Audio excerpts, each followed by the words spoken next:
there we go. And this time, YouTube wanted to behave. Thanks, everyone, for showing up to this week's Veterans Talk Weekly, your wonderful shit show before the drinking challenge that is Psystrike's movie night. And as you can tell from the title, yes, tonight is going to be a special one. Why? Well, because we have a very special topic coming up after the end. But I will introduce the first two.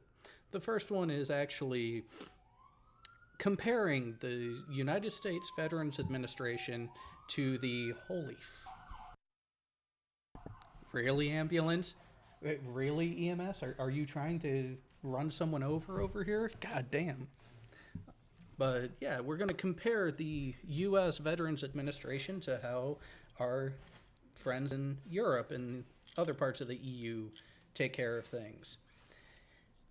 As well as another wonderful veterans related topic. But then we have a special treat at the end that I think most of us are looking forward to. So without further ado, let's go ahead and bring the rest of the panel on. So, gentlemen, how are you doing this evening? YouTube, you suck. Yeah, I don't know how much of it was YouTube, how much of it was OBS, how much of it was just them both wanting to give me the finger. I'm good. I'm just enjoying the fact that the hurricane's completely going around me. So. You're so praying does work. Bull wants in. Hey, Alan. All right. Actually, boom. Why isn't he looking at the Discord? Yeah, I was gonna say, Bullinator, you're in the Discord. It's in Flight Ops. Oh, okay, I'll help him out. He's getting old, I guess. I just DM'd him. Well, wasn't he former Army? Hey, careful. I wasn't gonna go there. Careful. He just said he was just former Army. Didn't say anything else. There was no comment about that. Oh, but it was well implied, and I'm sure he's aware of it. Hey, Ellen. What the? Did you have somewhere to go tomorrow?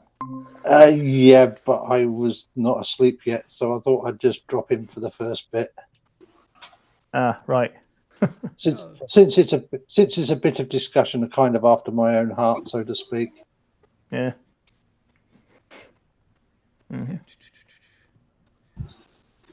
Oh, I just remembered the other one, and actually, you know what? We'll start with the second one because I found it absolutely hilarious.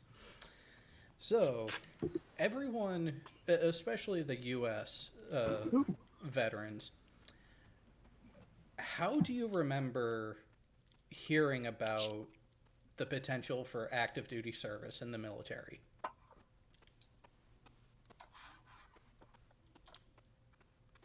Potential? I don't understand. Yeah, I'm not sure quite understand what the question you're asking. Well, okay. So everyone here who joined at some point or another spoke to a uniformed service recruiter, an active duty member whose special duty it was to recruit new potential candidates to join the service. Fair enough? Yeah. Yeah. Yeah. I got a wonderful email today from a headhunter, specifically talking about jobs as a submarine electronics tech for the U.S. Navy. So I'm thinking. So what GS is it? Like, is it GS 13 or like 20 or what? Oh no! Here's the real kick in the nuts. When I went and actually looked into it because sheer curiosity, it actually took me to the U.S. Navy link for the job listings for submarine electronics. So SECA field, basically. Oh, it's FTs. Yeah, SECF, the submarine electronic computer field. Yeah. Instead of going through a uniformed service recruiter, they have headhunters helping them now. Oh, that's a nice little segue for the job interview I had today. Guess who might be moving to Sunnyvale with the job? And guess where? Please don't say that. Don't tell me that Sunnyvale is somewhere in Florida. No, Sunnyvale is in California. It's Silicon Valley. Cool. Okay, good, cool. Okay, And I'd be working for LinkedIn. That's why it was such a great segue. LinkedIn. What? LinkedIn, the job networking site, like a social networking platform for Okay, jobs. yeah, okay. It's just I can't always trust my ears. Okay, cool. Yeah, so as I was killing time in between classes today, I checked my email and that one came across and it's like, wait a minute, what? When the hell did they start that? Are they really that annoyed Desperate? with their recruiting course? Not just desperate, but do they not trust their recruiters to do the job? Well, have probably- their applicants percentage died down, maybe, Well, they or also bleeding? They also cut down on the amount of manning that they want on active service for the entire crew as well. They have been on a bit of a not a freeze, but a slowdown compared to the early 2000s when I originally joined.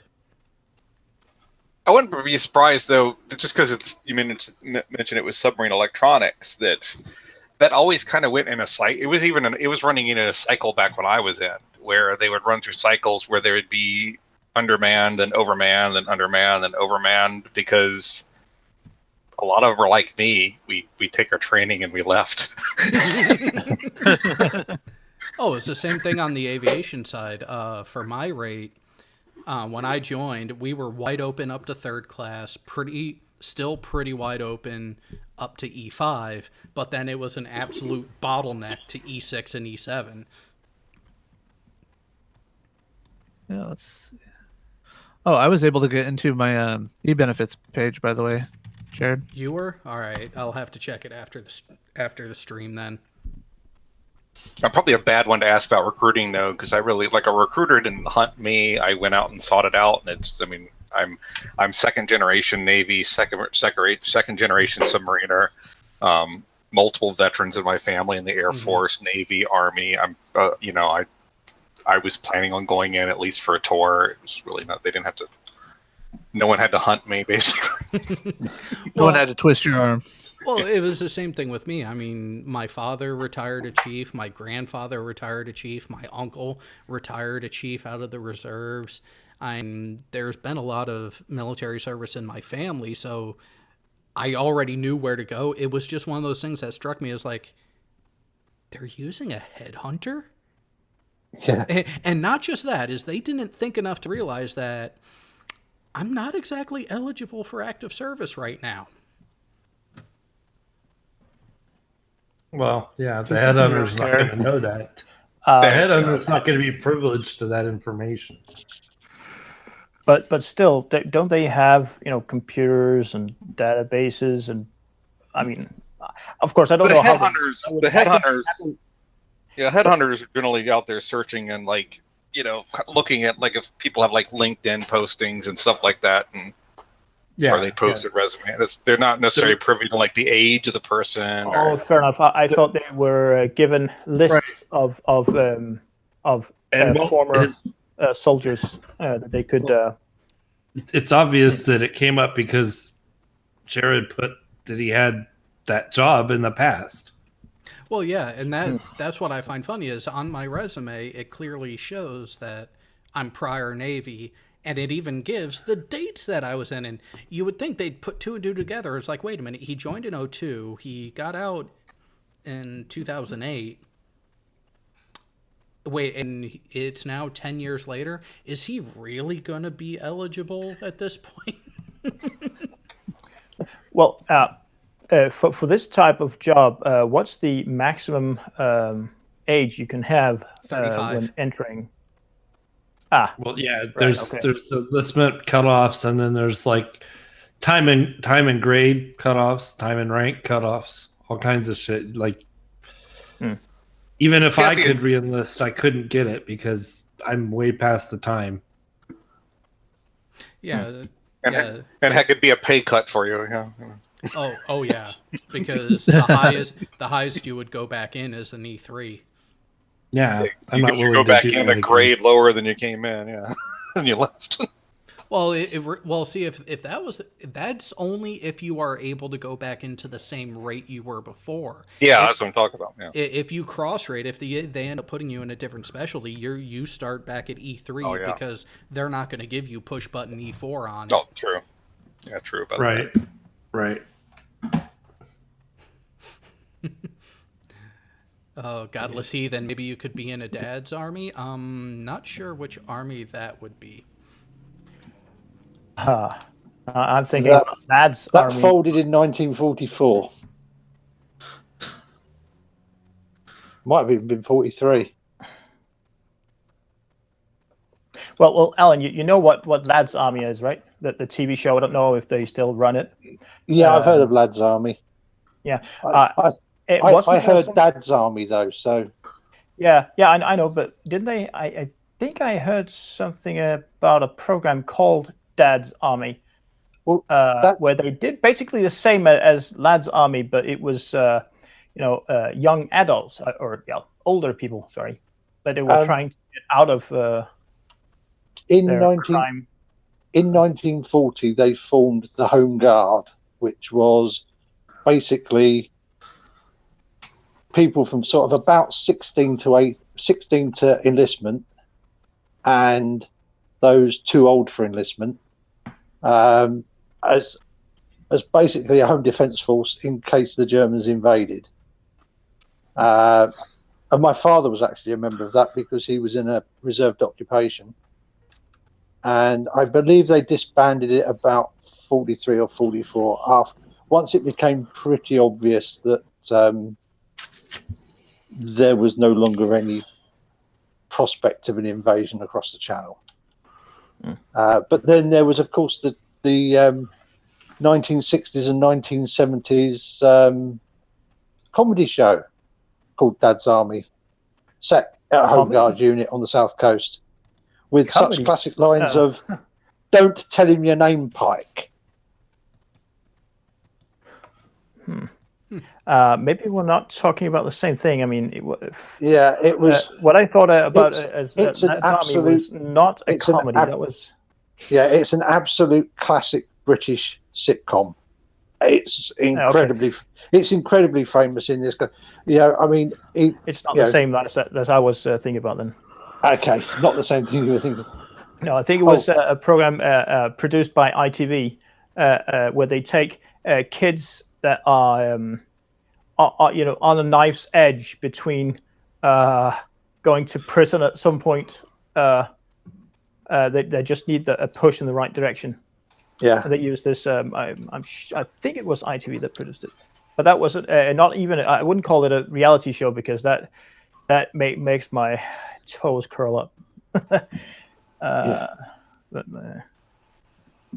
anyway. Back to the question of what did they tell you about active service? When I joined up, it was, don't worry, you'll probably be at ground zero.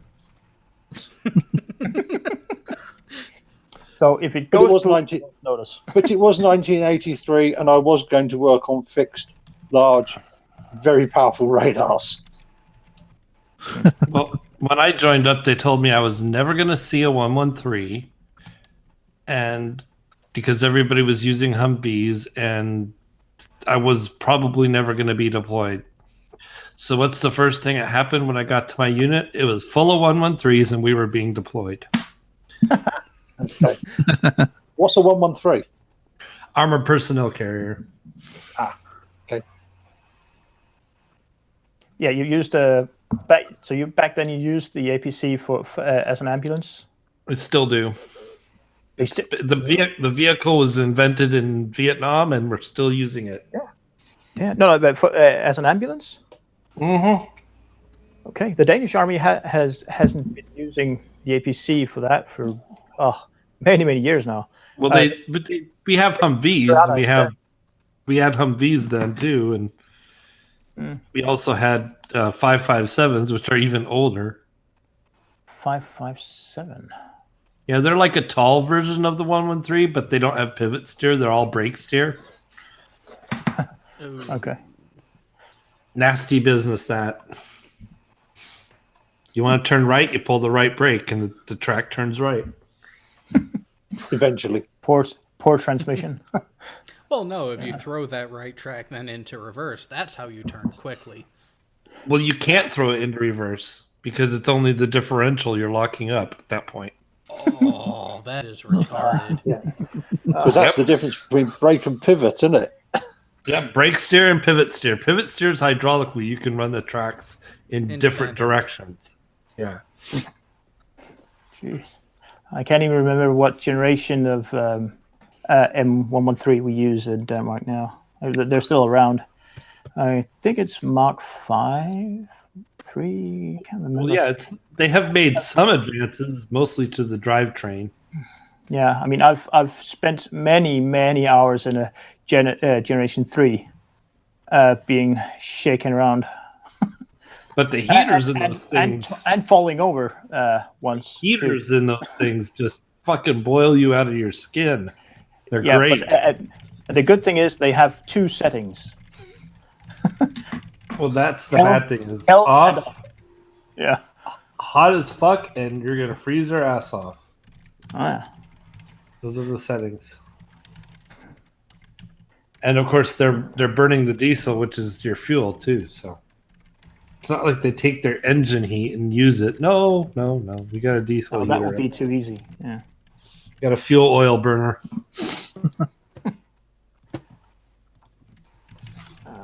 Let's see. Here we go. Oh, yeah, okay. No. No, that doesn't make any sense. And I'm talking to myself. No, you're not. We're listening to you. Nah. All right. No, I see that in Vacuum tubes, Jared? Vacuum tubes? What the fuck Yep. is using vacuum tubes?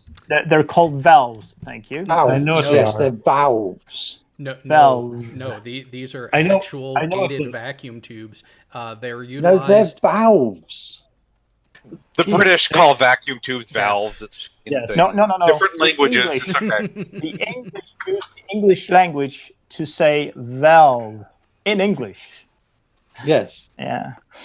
The Americans call them. It's the same vacuum. concept as a Anyways, that device, which was popular in the 50s, was Because still being utilized on a U.S. Navy aircraft in the early 2000s on the P-3, the Orion. Yeah.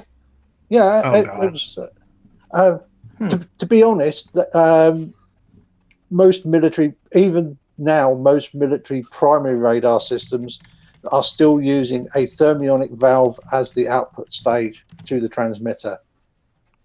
Well, I can but they're understand totally using. using traveling wave tubes rather than klystrons or magnetrons these days. Yeah, I was going to say I can understand using a tube for a high power output because semiconductors can only handle so much. Although nowadays you could get a semiconductor that can handle a hell of a lot, but Well, Five yeah, not for megawatts.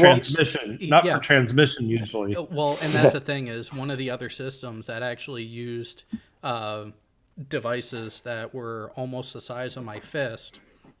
It was the HF coupler, the antenna coupler for the ARC 161 system. And Yeah. I saw one of those fail internally and it started to glow. Yeah, they'll have a nice little plasma stream inside the tube because air gets in there and plasmas turns to plasma. It's fun. It's really fun when they do that. Just before the heater grid blows.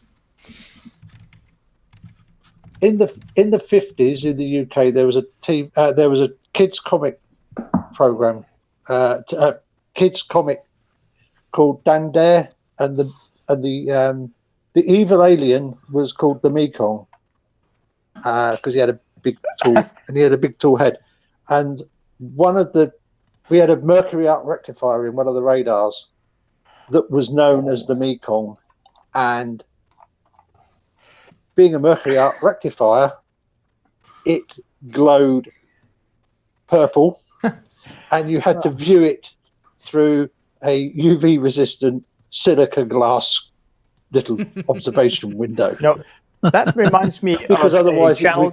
otherwise it would burn your eyes with the UV. Oh, That jeez. reminds me of a YouTube channel called Photo Induction. A British guy. He had a mercury rectifier. I think it was made for subway, no, underground. Sorry, in the kilovolt range. It was a huge thing. Can't even remember what he did to it, except trash it. Well, this one had, I can't remember if it was 9 or 12 anodes that we had. They look like glass balloons. Yeah. Well, if you imagine a big bowl of mercury with 9 or 12 big balloons sticking up above it, like upside down cow's udders. Yeah, That's what this valve that's what this thing looked like. and it was just a glass envelope to hold the Yeah. mercury vapor. It was like an upside down mercury vapor lamp. Except it rectified AC to DC. Yeah. Although in the radar I spent most of my time working on, the best thing we used mercury for was a delay line. Because we used mercury delay lines. They gave the system a 4 millisecond delay. Basically, what you did was you had an ultrasonic transducer, and you turned the electronic signal into an audio signal, and fired it through a bath of mercury, and then had a pickup on the other end, at the other end of the mercury bath. Lovely. To convert it back to an electronic signal. But then again, this was in the gigahertz range and above, right? No, this was for this was basically an audio frequency signal. Yeah, it was to offset. It was the videos. It was actually the video signal. It was because to offset the. It's to offset the. I thought you were talking synchronize about something else. the radar, and not. This is for the television. signal processing after we got it back.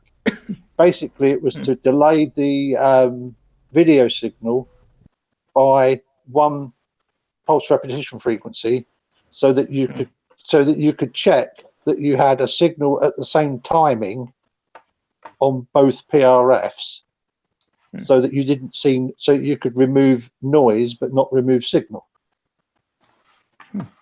Because the great thing about pulsed radars is you can either treat it as a pulse train or a digital signal. You don't care which. It depends on what you're looking for. Yeah, it depends what you want to do to it. Yeah, it's a brilliant concept. It's an analog pulse signal. It's a digital on-off signal. It doesn't matter. I was talking You about do both some, at the same time. but Ellen, I would think that some types of planes would need a different. You would need a different signal, radar signal. Radar transmission. Sorry, in order to receive it properly. Based on damn it, I don't function today.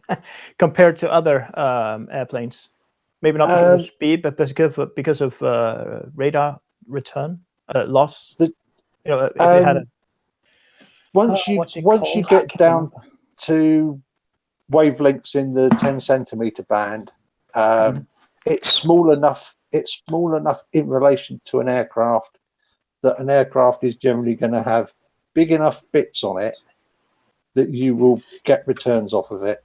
Yeah, you'll get a reflection off of that. And if you've got a radar that's putting out 60 megawatts into a 1 degree by 12 degree area, or even 1 degree by 6 degree area, it doesn't actually matter what aircraft you put out there, you will get returns off of it. We could quite happily see we could quite happily see F-117s at a couple of 100 miles without any trouble. Even though certain of our colleagues might have claimed that it was invisible on radar.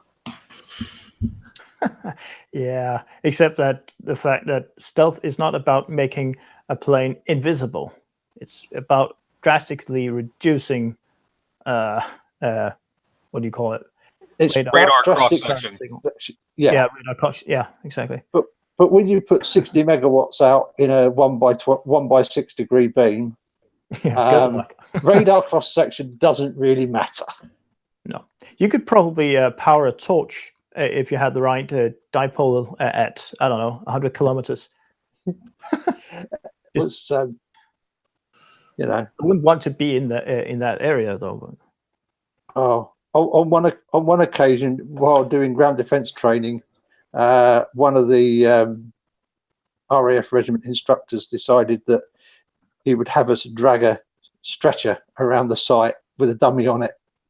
And when he told us he wanted us to go climbing up and down that big bunker in front of that aerial, I turned around and said, no. Because I wasn't going to walk up in front of, I wasn't going to go and walk up in front of an aerial that was pushing out 5 megawatts But of for what microwave. reason? I'd be about 30 feet in front of it. My dad used to work on the Redstones, and he says in winter in Germany, the guys would go stand in front of that to keep warm. Yeah. Well, Yeah, it's not really a good idea. No, it's not. Microwaves mess you up. Big time. Well, it's too bad that the American VMATS, I just looked it up, vehicle-mounted active denial system. It never came through because it was a moving target. I mean, it was a really cool non-lethal system, except that it was way too big and it gobbled up a shit ton of power. I can remember I can't remember. I don't. What was the guy's name? The guy who presumably was a former SEAL team member on Discovery Channel. He had this military stuff going on. They showcased it on that channel a number of years ago. Can't remember the show though. I put the link in the side chat and the internal chat here. I mean, I would presume that for them even to use this at a test facility in the US, even if it's tested on military personnel volunteering for this, specifically this type of test, it would have to be legal in a civil sense as well, in terms of health. I mean, I know it wouldn't be such a good idea to defeat the safety on your microwave oven and stick your head in, but still, this thing is way more powerful than a microwave. Yeah, I don't know about. Actually, the bit where it says used to disabled vehicles is actually quite true, because I used to go park my car with electronic fuel injection underneath the radar occasionally while doing head checks, and you'd run inside, come back out a minute later, and the engine will have, and the car will suddenly not be running anymore, because as the aerials come round, an RF side lobe has gone over the car and gone to the electronic management system.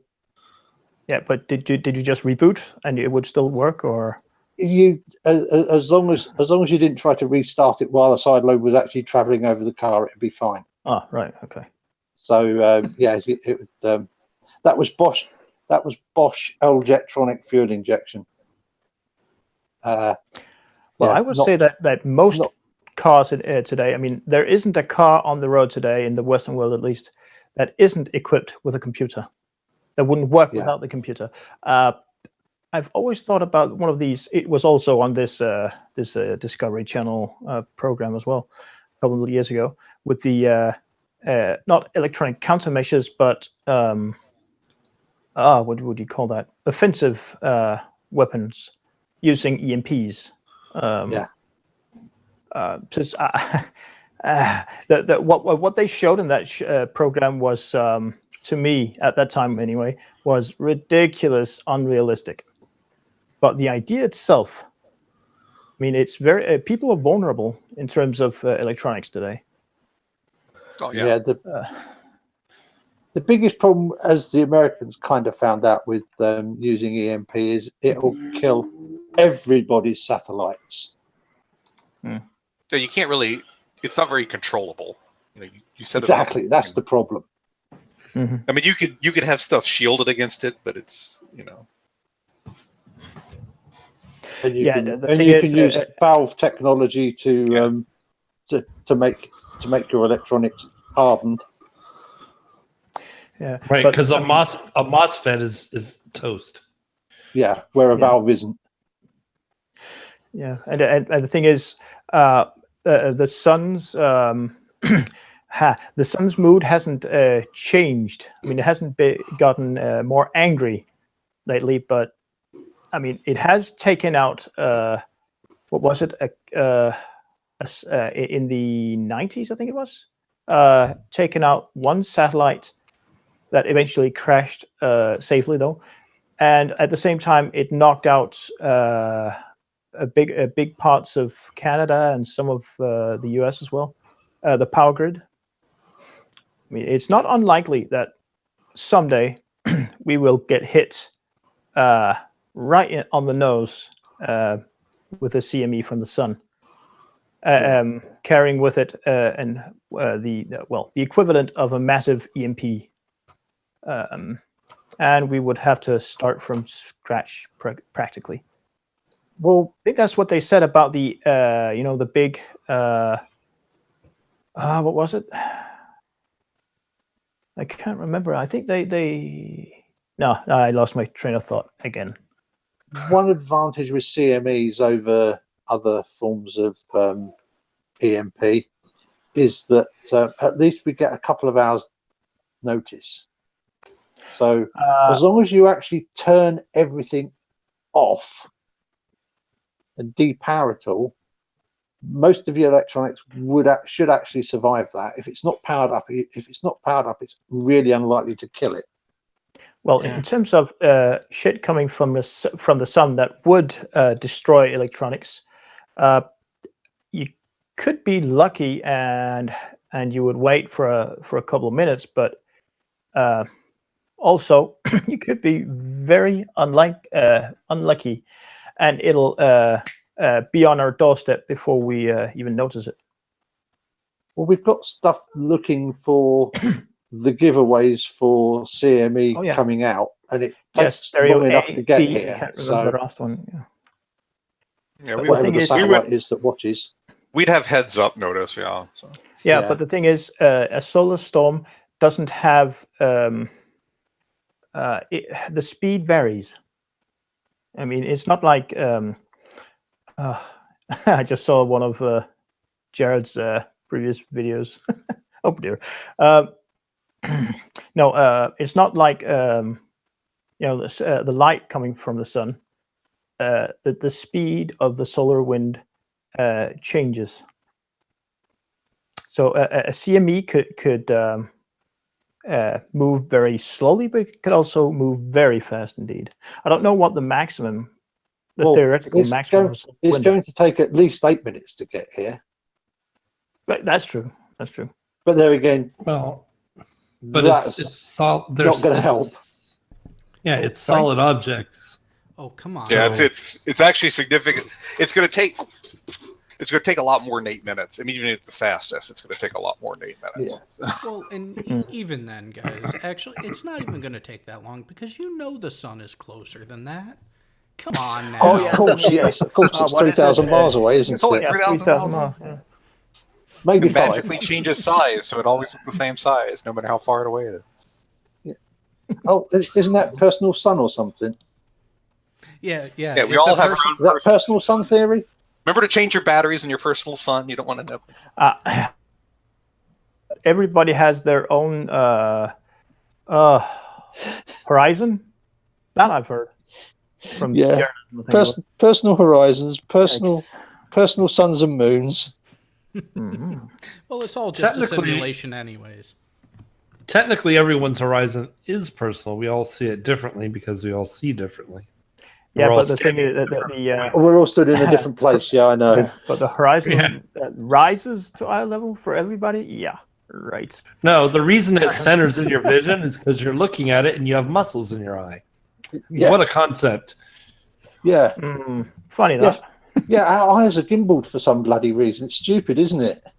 Yeah. And it has lenses, so you can't trust it. Segue. Yeah, your eye has a lens. You can't trust it. Yeah. That was Especially no, if no. you wear glasses. No, that actually goes to the surprise topic for tonight. We have Oh, some- Jared picked it up. we have someone who said that you can trust the lenses in your eyes or the ones on your face because you can then walk up and verify the object by physically touching it. It's only when you can't do that that you can't trust it. That was the non sequitur show, wasn't it? Yes, Oh, it yeah. was. Oh yeah. So, Yeah. People in the audience This probably time have 7 guessed days ago. who it is.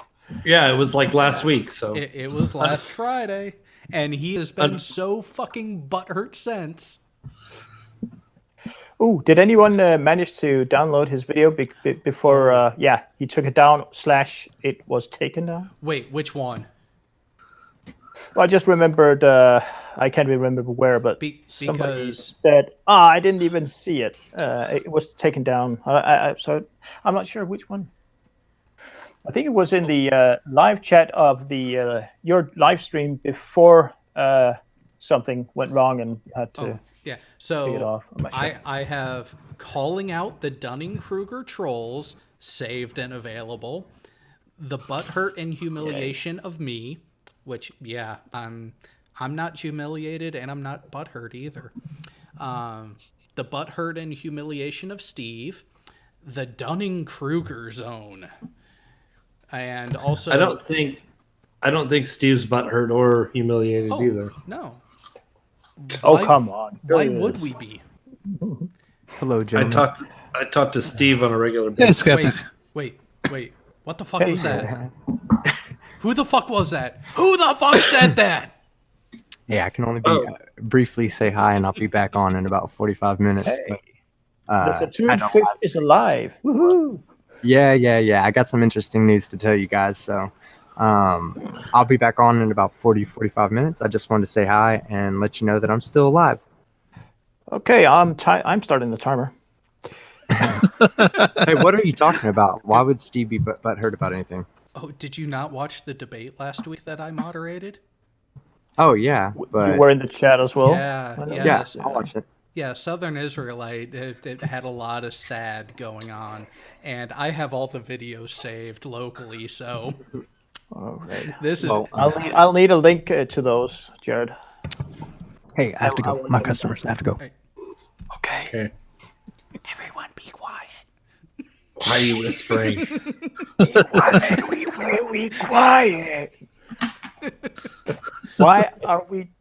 Why I can't even remember his name. That sucks. Elmer Fudd. Roger Elmer Fudd. That's him. The good old, real cartoon. I mean, the real animated stuff, not the computer-based stuff. The real stuff. Back when cartoons were cartoons. Good old Chuck James. Back when Fred Quimby was alive and he created the Tom and Jerry cartoons. And it was all done manually. Now I feel old. Well, I mean, even like if you look at how they did Snow White with the layering, that was like considered high Oh, yeah. tech. Yeah. And of course, I mean, the kids today, they don't care. If it's I mean, I see well-produced, not Tom and Jerry, but what are they called? Pluto and Minnie. I can't remember the names in English. Any animated series that was previously done old school, they don't care, and it's well-produced and they churn them out very fast, but it just loses its charm, I think.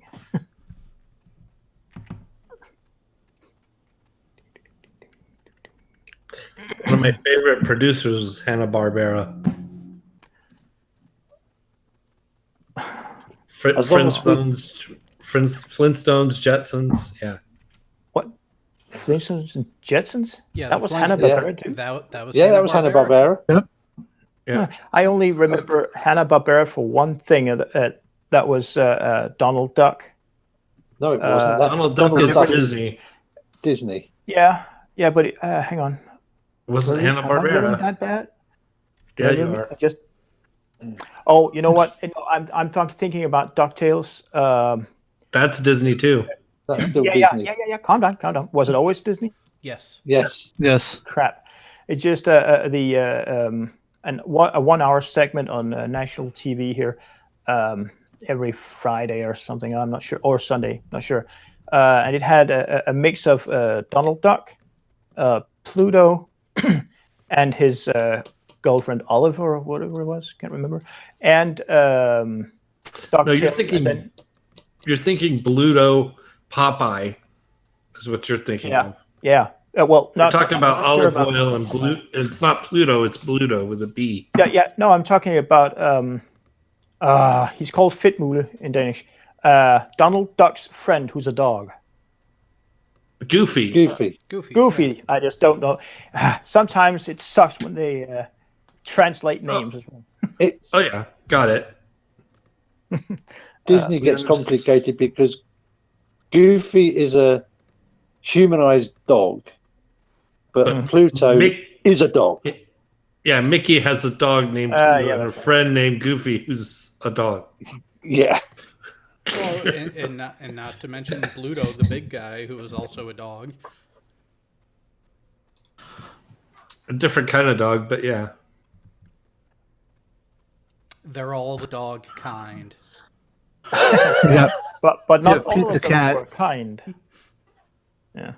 The bulldog was not kind. Okay, do we need to start talking about water for you to understand the reference? No, I'll start thinking about Peter Repeat. Please. No. Water. Yeah, water. Oh no, I was going with Hovine the bovine on that one. Yeah. Ugh. Okay, if I had to choose, I would choose Kent Hovind every single time. If I had to choose between those three people, or whatever you want to call them. Get my tax evasion advice from Kent Hovind. Well, they are amazing examples of evolution from a pile of shit gone wrong. Mm-hmm. No, a pile of shit gone bad. It's starting to ferment. Oh no, shit is always bad. Ferment. It just went wrong. It just went to a place it shouldn't have with them. Yeah. Ooh. Oh, sorry, I was looking at something else. Yeah, I look up and I see the Epiphany meme on my screen. I'm like, yup. Yeah. Oh yeah, that's a I good was, one. I was actually looking at something I thought was a video already made by Scientist Mel. The jelly juice. Oh. Well, Yeah, waffle. that's in the wake of Jilly's meltdown after not showing up on the On Sequitur show. Meltdown. I mean, I saw the Jilly link I Juice, got on free Jilly Juice, Jillian, whatever her fucking is, name Mai Tai, whatever fuck, is like has a serious problem with our show, and she canceled and everything. Like she was supposed to be on there with about dicks. Scientist Mel to talk about Jilly Juice. Instead, we got Jeff Holiday because Jeff Holiday was like knows all kinds of shit about Jilly Juice's MO. Basically, he's been watching them for a long time, debunking it. So we had him on to talk about it with Scientist Mel, but But you said she went practically apeshit after.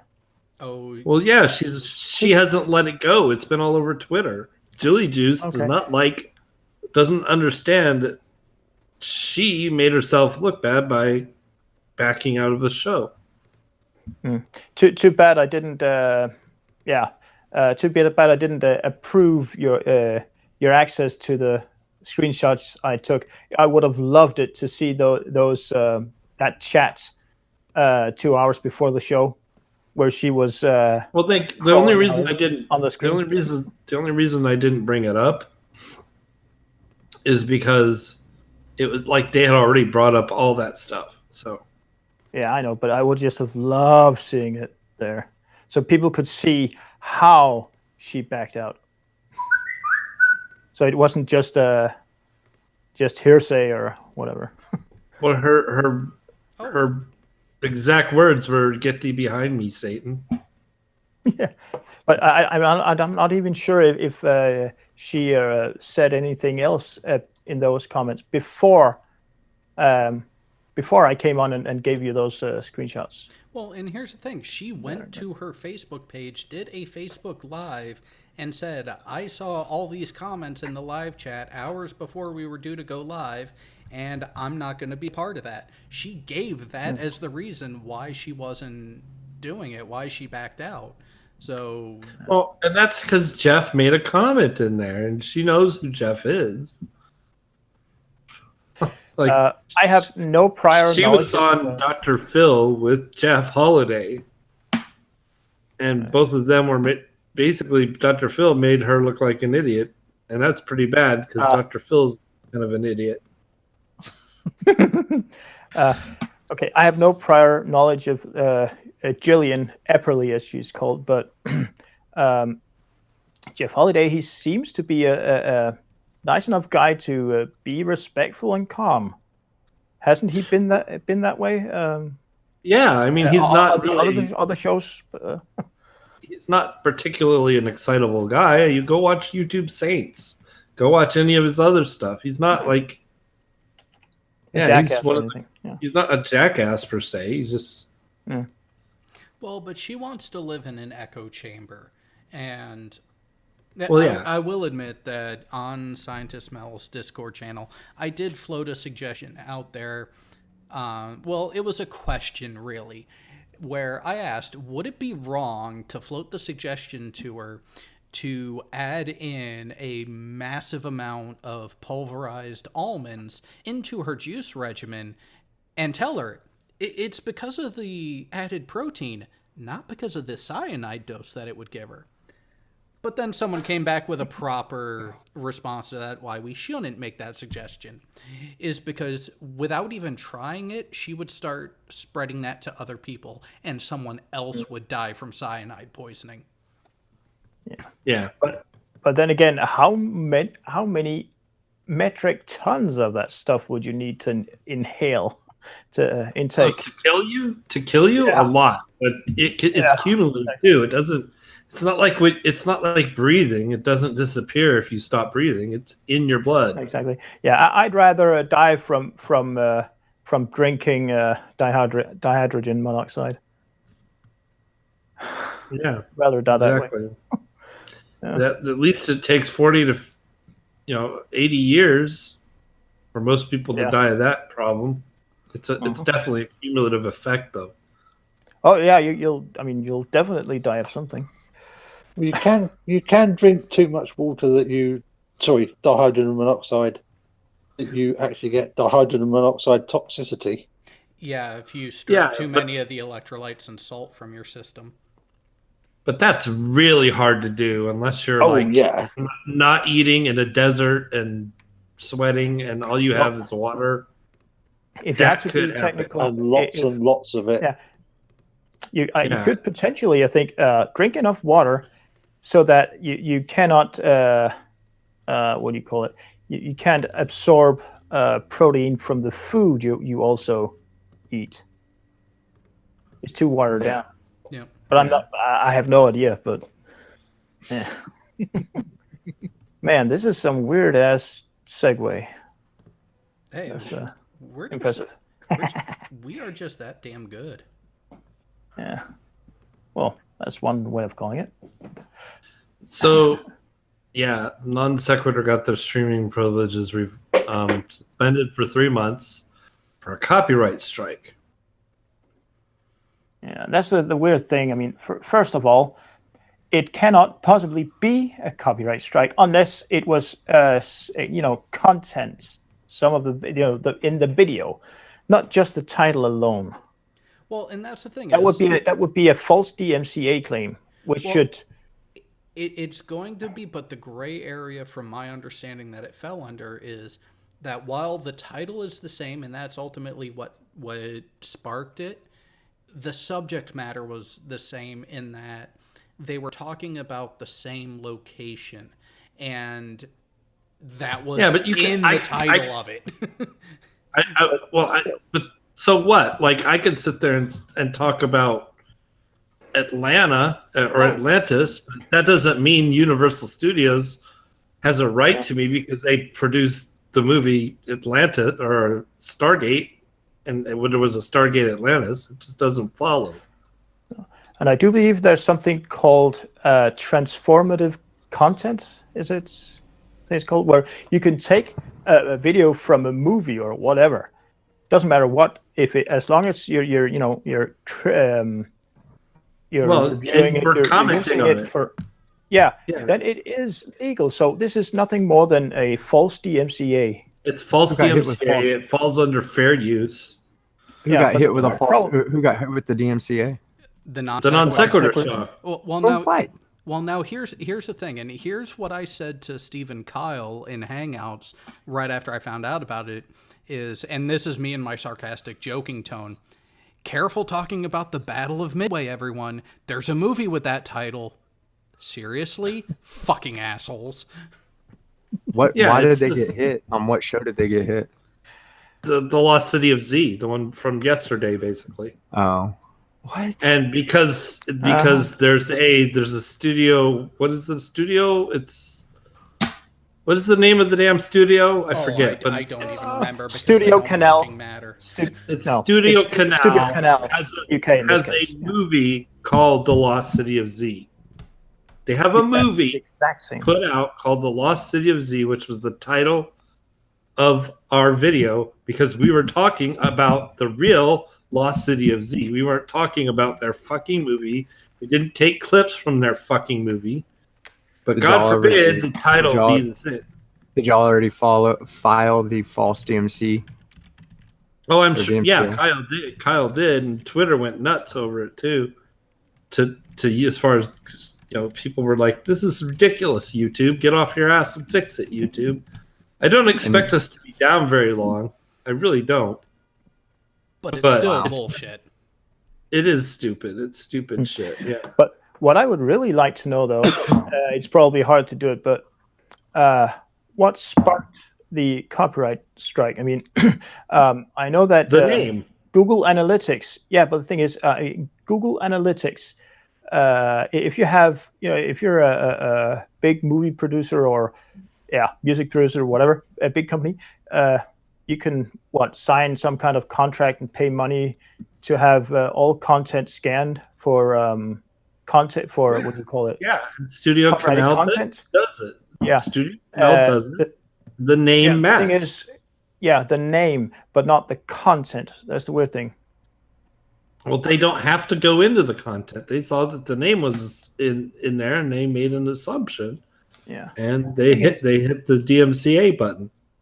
I would imagine that if you do that, you would have to write down a reason, not just copyright. You would have to explain it. Of course, YouTube doesn't do this, even though they should. But if the company that does this claim this as a copyright infringement, they would have to supply a detailed description of how, when, where, and so on, to both YouTube and the channel that they claim are doing this. They don't, of course, but that's the part of YouTube I don't understand. I mean, Because and they don't have the manpower to review all that shit manually. No, but still, I mean, there's. I don't know. I haven't read the DMCA Act. I mean, I've read part of it, but doesn't the DMCA mention anything about false DMCA claims and the penalty, the possible penalties about it? I think if it's under the discretion of the person who had the false claim put against them. Like, I don't think we're gonna do anything to Studio Canal, as long as they say, "Hey, wait a minute, no, that's right, they're right. We didn't look into it," and they it's up to them to remove it. Mm-hmm. And I would say that if YouTube is forced to take it away, then that's a different story. Because if we have to go to that point, well, I would think that the Non Sequitur show has more than enough reach to make this embarrassing for the copyright holders, for the Studio Canal people, if they go with this. We could make a stink. I'm sure we could. I'm sure there's people out there be like, "Hey, you basically shut down a show with, how many subs do we got? Yeah, 14,000, almost 50,000 now."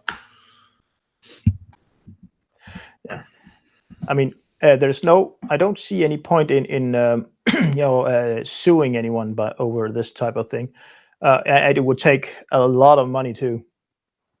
But I mean, how long does it take for the for YouTube to wake up and create a fully automated penalty system for false DMCAs?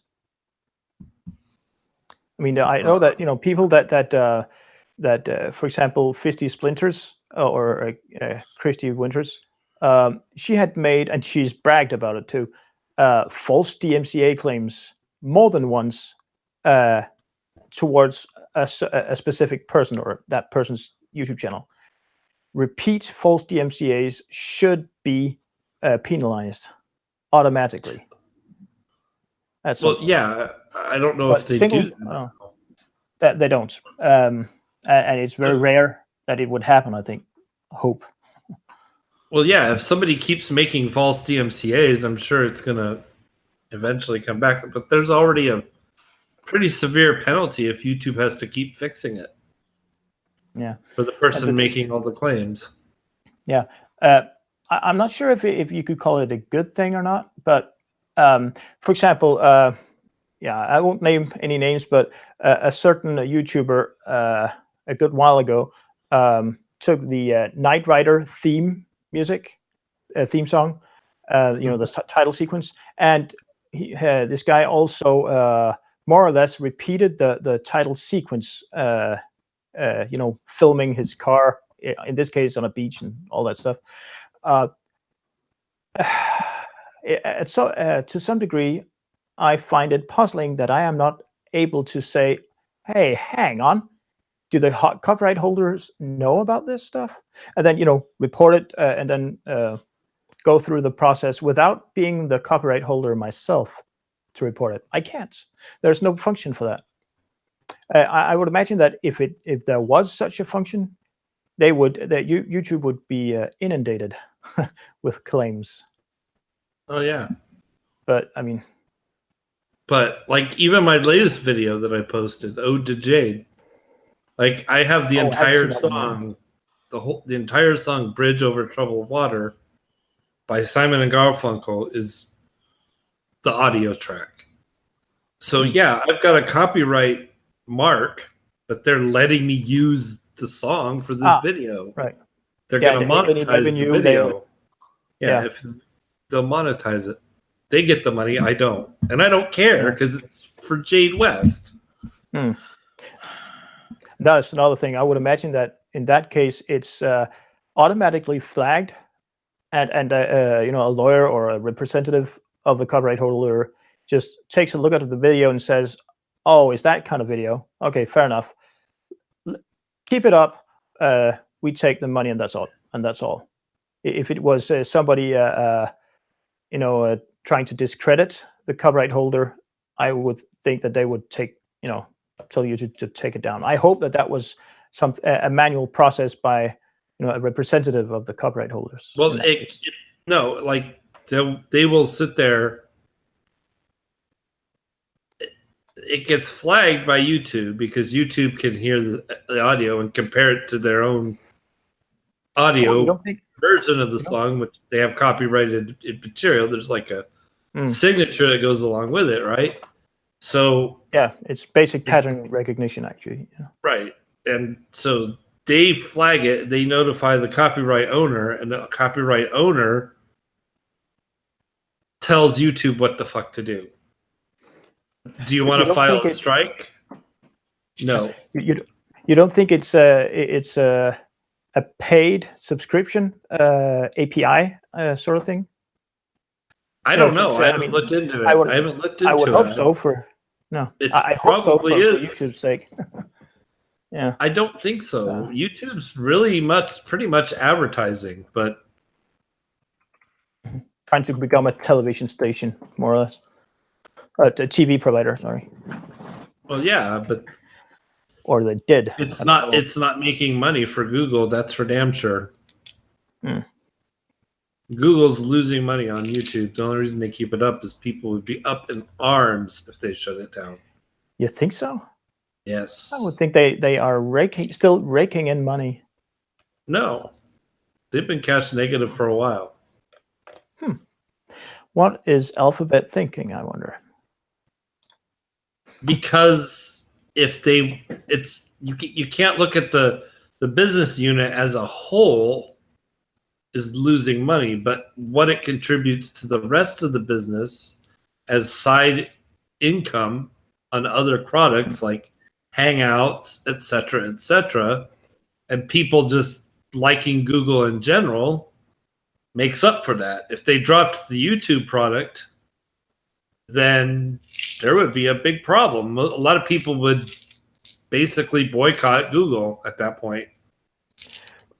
Well, maybe for a time. I guess you mean other Google products like Gmail, Google like Chrome. Yeah. They would switch browsers to Firefox. Guess what? Honestly, I don't think so. I don't think so, really. I mean, maybe people will say that. I mean, maybe they would literally do it in the beginning, but I can't see that. And as long as Mozilla took advantage of that and put out a decent browser again, finally. Well, that's the weird thing. It's a fight between Mozilla and Google to make a better browser in terms of sucking up energy from, sucking up resources from the computer. Right now, it's Google Chrome that sucks out the life of my computer, not Mozilla Firefox. But it was the reverse. I don't know. For a while there, yeah, long time. But the problem is there's a lot of stuff that Firefox won't do. Mm-hmm. There's just a lot of shit that Firefox won't do. And they've actually put a lot of, I guess, features into Chrome that directly relate to YouTube. For instance, if I go to create a video or post on my channel, I could go live and it'll use my webcam. I don't have to set up a Hangout anymore. As long as I'm not inviting people into my chat, or to have a Hangout, as long as it's just me and the camera, I could just use my webcam. Yeah. I'm just trying to read at the same time here, which is usually something that goes to hell. But videos uploaded, blah blah, scanned against it. Yeah, I'm just looking about the content ID stuff. Copyright owners can use a system called Content ID to easily identify and manage their content on YouTube. Videos uploaded to YouTube are scanned against a database of files that have been submitted to us by content owners. Content owner gets to decide what happens when content in a video on a YouTube matches a work they own. When this happens, the video gets content ID claim. Yeah, it didn't tell me much though. Right, you get a content ID claim. If YouTube identifies it, you get a content ID claim, and they send that to the content owner, and they make a decision whether to file a DMCA or to monetize your video or whatever. Yeah. I seriously doubt that part is actually automated. If it is, it means the content owner probably doesn't care either way, and they just want to make it a default. Yeah, I mean, it's annoying that YouTube doesn't. This is from support.google.com. It's annoying that they're not really right. I mean, they're not. They don't really go into detail. But I hope. Well, they never do. Nobody. No, Nobody even knows what exactly causes videos to be demonetized. They still haven't told anybody that. No, but I would hope. I mean, I would imagine that it's just a fully automated process that compares video content to this the content ID stuff, and if it gets a match, it simply just flags it, and the copyright owners get that flag. Nothing's done to the video, but the owners get a flag, and that's it from YouTube. And they get to either make a copyright strike, or that too. But or it goes into monetization. That's So, but if as far as filing a copyright strike, somebody always has that option. Yeah, covering it. Yeah, well, filing a copyright claim. Like Studio Canal pushing a DMCA against us. They actively went out and did that. They probably have some kind of external search engine to YouTube, like their own program searching YouTube. And if they found it and they found a title and like, oh, somebody put up a copy of our movie without actually going to look at it, it probably just files one automatically on their part, not YouTube's part, because there's a YouTube API and I could do searches against it. I could have a script running on a little Raspberry Pi that finds all the shit with my titles in it. Yeah, I mean, there's. I mean, I know that the Salvation Army all over the world has a subscription to one of the. I can't remember the name, but one of the bigger companies that just do.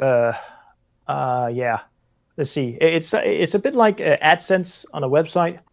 They continuously scan all the newspapers and web articles and so on that they're paid to scan for, looking for content that might be of value to, in this case, the Salvation Army, with their name on it or one of their companies' names or projects or whatever.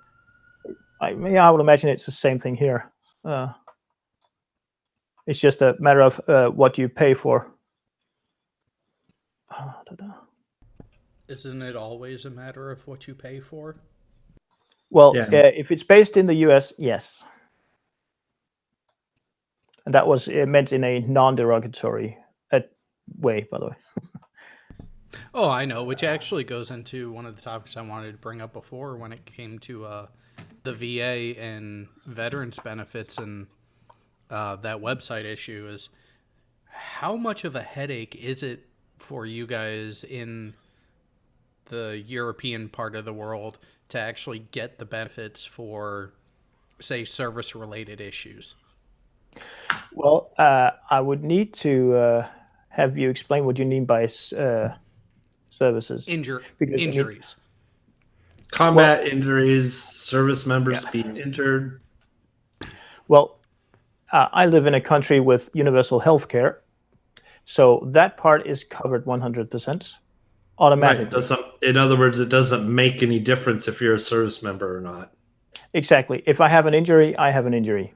Even if it's self-inflicted, it's an injury, period. At least for the physical stuff. But the psychological effects, PTSD, and so on, that's a whole different ballgame. It's harder to get acknowledgement, or no, that's not the word. It's harder to get diagnosis, documentation. It's if you file a submission for what do you call that? A pension. Damn it! Yeah, a PTSD pension related to your deployment. That gets a bit harder. It is. Doubt it's wasn't as that- hard as it is here, though. Yeah, it isn't. It wasn't. Back in 2008 when I got hit, but these days, I do believe it is mandatory for all servicemen, Danish servicemen, if they get injured in any way, they are compelled. They are forced. What do you call it?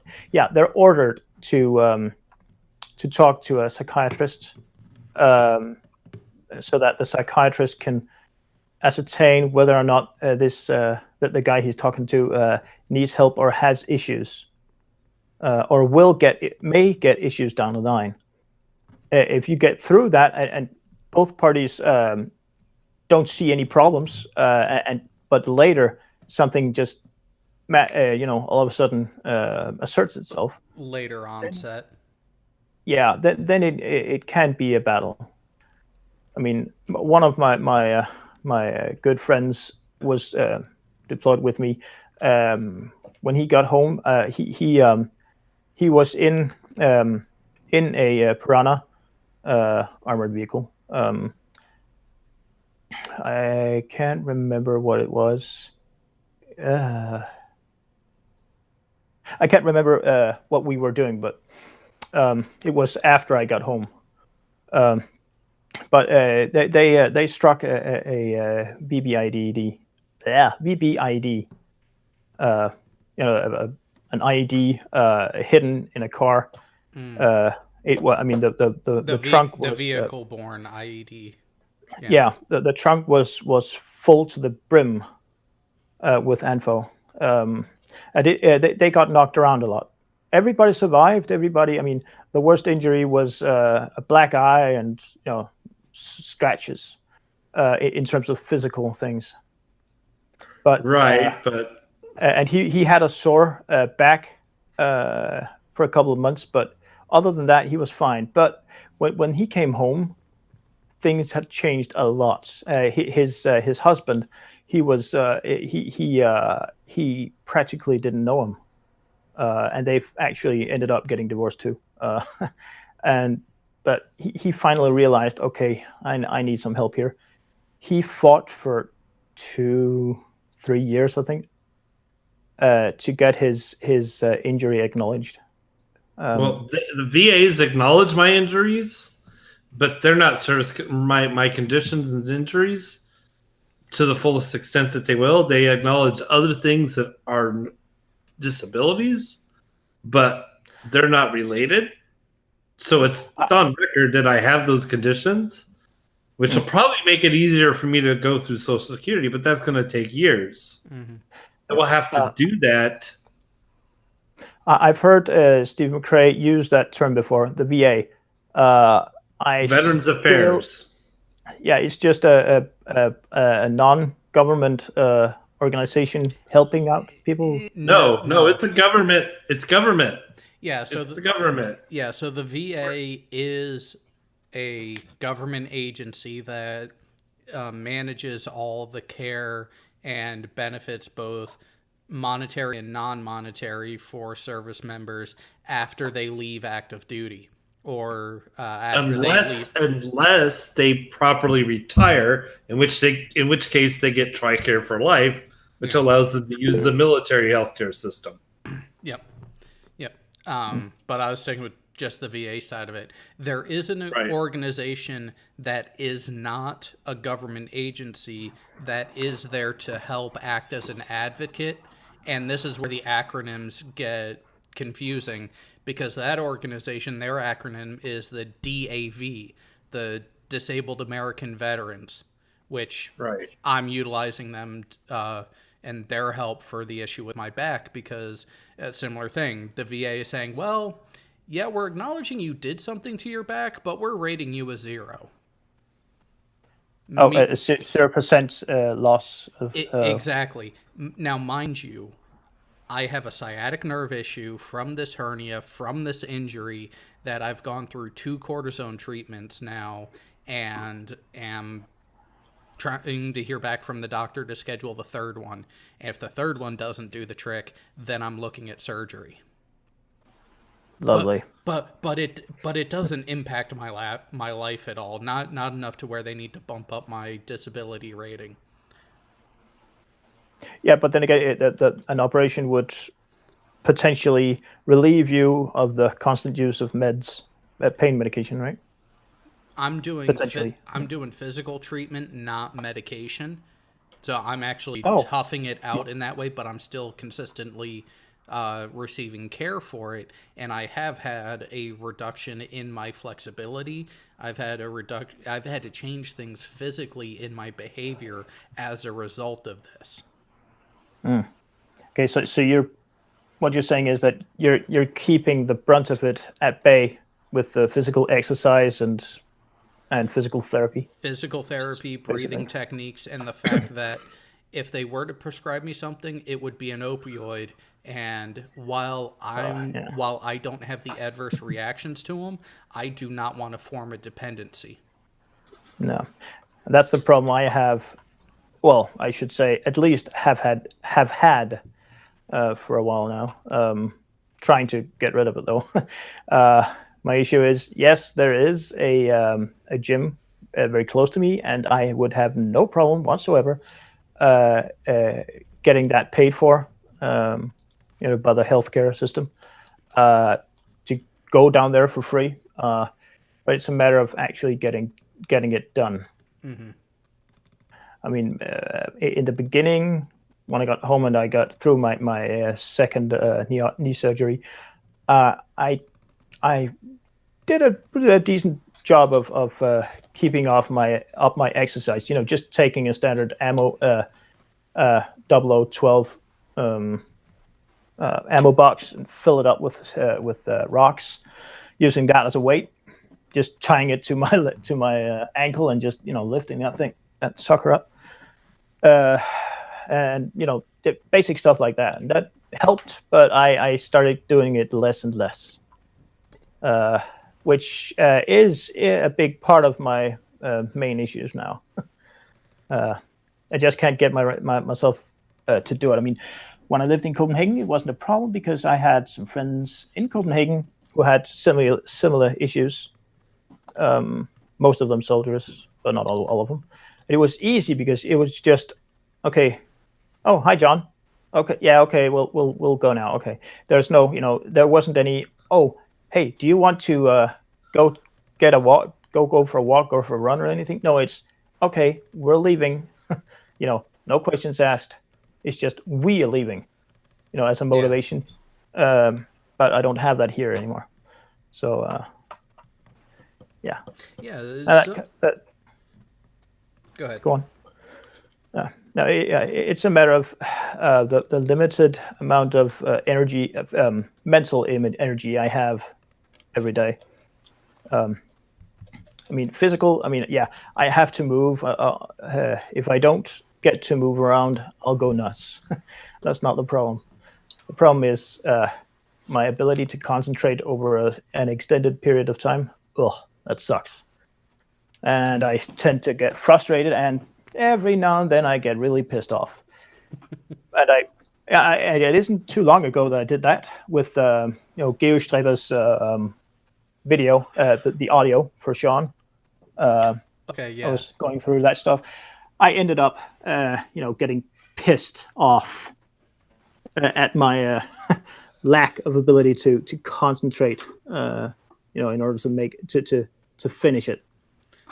Finish the analysis. I mean, it's it's don't feel bad about that, because I got some news to give you on the back end of that. May or may not be made public, and it all depends on how much the issue is pushed. Mm-hmm.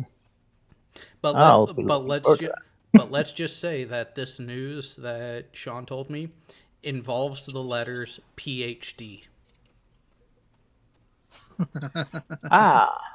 Yeah. I think I know what you're getting at to some extent.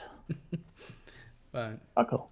We could talk about that later, I guess. Not yeah, here. yeah, exactly. I'm not sure what Sean's plans are for anything he might do on his channel as a result of the information that he got. But as soon as he got it, he sent messages to me about it, and it was one of those. I wasn't surprised, but I'm kind of glad that he got the information that he did, especially from the source that he did, which to me was amazing and phenomenal on that side of it.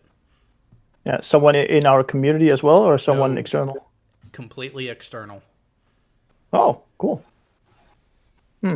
I might have an idea as who it is, but I don't know if it's actually that person. Let's just say live chat, not here, but a different live chat. Yeah. I'm not sure, but yeah. one of But those- again, we'll let Sean do the unveiling on that one. yeah, unless he's- like I said, it's one of those things we can talk about off air. Yeah, exactly. But speaking about things going off over the airways, so what video was it that he took down? Because I think we should start with that one, unless it's the long ass one.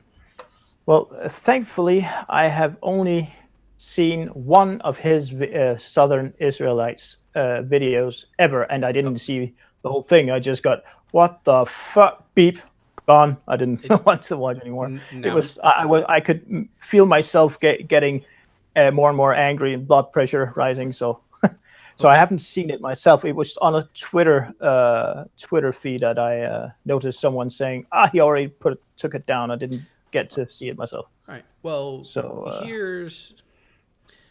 All right. You know, I'm going to do it this way. That way it's easier for the audience. When I share the actual video of this, those people on the panel, I'm not going to screen share it in the panel. That way the audience can still see the panel icons change. So you will have to visually take a look at the live feed to see the video itself if you are so inclined. Another correction I would like to make.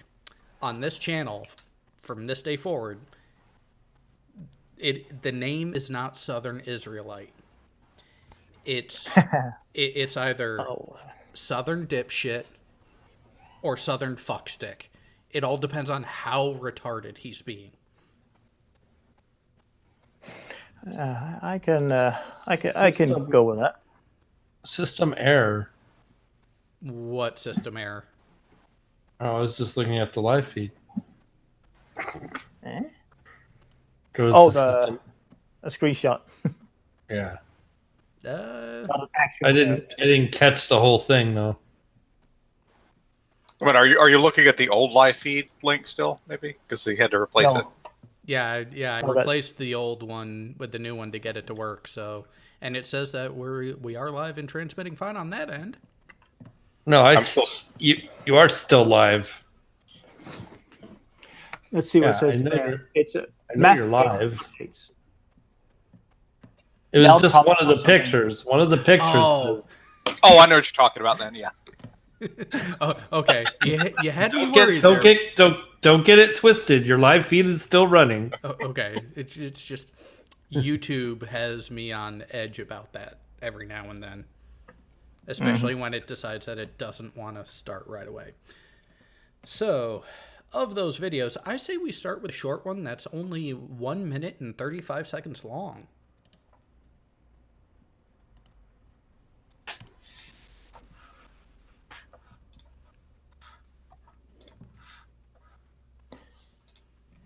And let's make sure the audio. Yeah, of course the audio switched. All right, and Of course, we'll have to wait for the delay and all that stuff too. oh yeah, it's one of those. I have to make sure I'm set up right. So that is that, and all right. So this will be fun. Can someone keep an eye on the live chat since I will not be able to see it and this is where I need to get a third monitor now. You know what, Strike? I know you're out there listening at some point. I see Or an extra computer, no, iPad. no, in order for me to share the video and have it to do it the way I want, the easiest way would be if I had a third monitor, which I'm pretty sure my computer is capable of. It's just getting said third monitor and then setting it up and doing it. I'm currently up to 5 for work, so Well, I need more. That's for work. This is entirely for play. But see, I work from home, so this is my home system. Oh, you son of a bitch. Yeah. Oh, yeah. Just move your stuff to the TV and use the TV for a third monitor. My TV is my monitor. Actually, one of my monitors is a HD TV, a smart TV. Oh. So That's my monitor. 50 inches.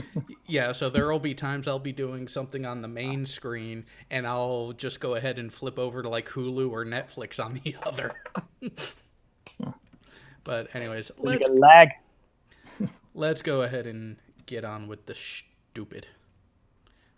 Let me know if you guys can hear it internally.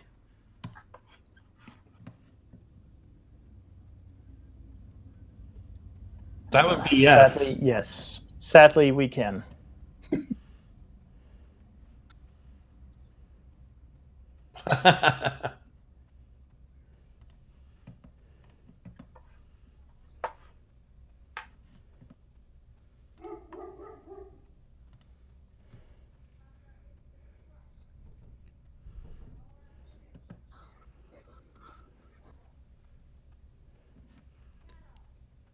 Whoa, hang on.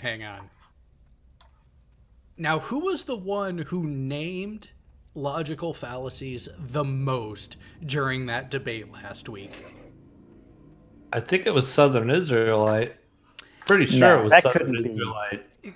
I'm pretty damn sure it was too, and he was also the one to commit, if not the entirety, the vast majority of logical fallacies during that epic fucking shit show.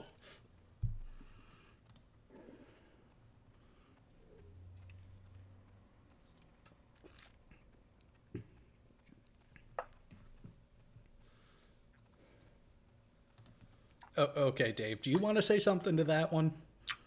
Oh, hold on, Jared. It looks like Sistrix asking if they should be hearing something. Oh, see, that's why I wanted someone to see. So, Actually, yes, you should be Sistrix. Okay, so if you guys didn't hear, you know what? We're only 45 seconds in. We'll do it over. And we can run it to that point anyways. Here we go. Dunning-Kruger, Dunning-Kruger, Dunning-Kruger, Dunning-Kruger, Dunning-Kruger, Dunning-Kruger. Welcome to the Dunning-Kruger zone, where making a YouTube hangout is the same thing as an academic achievement. Where citing the name of logical fallacies is more important than actually proving your opponent made a logical fallacy. Or naming your YouTube channel after a logical fallacy in Latin does not preclude you from chiding your opponent from using logical fallacies in Latin. Echo now, Jared. And that I can fix easily by going, boo. All right, someone speak.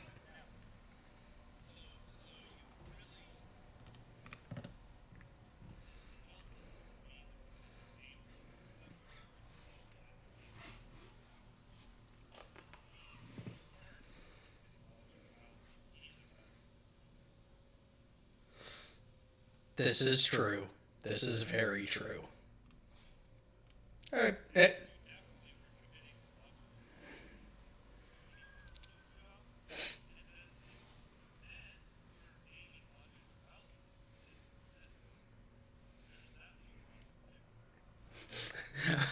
The asking a question fallacy is my favorite.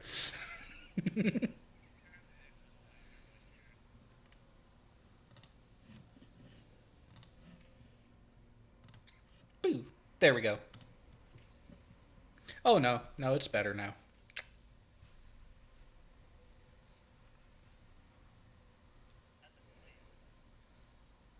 Yeah, well, you know what I have to say to that, Bo? The opinion of your audience is more important than the arguments made by your opponent.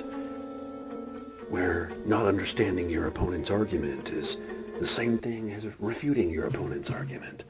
Where experiencing estrogen leaking levels of butthurt qualifies for a refutation of your opponent's argument.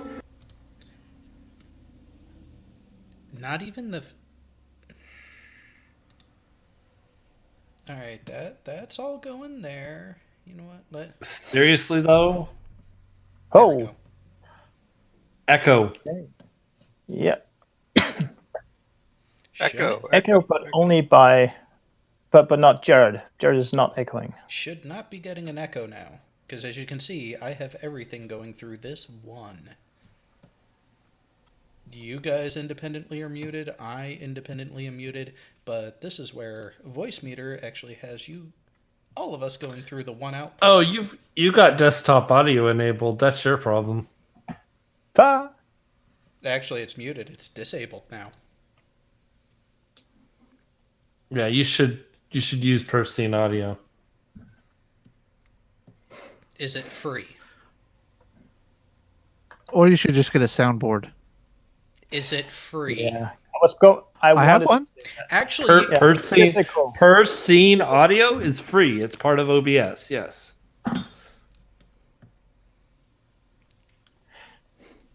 you know, and what's funny is I'm using the settings that Psystrike and I worked on later.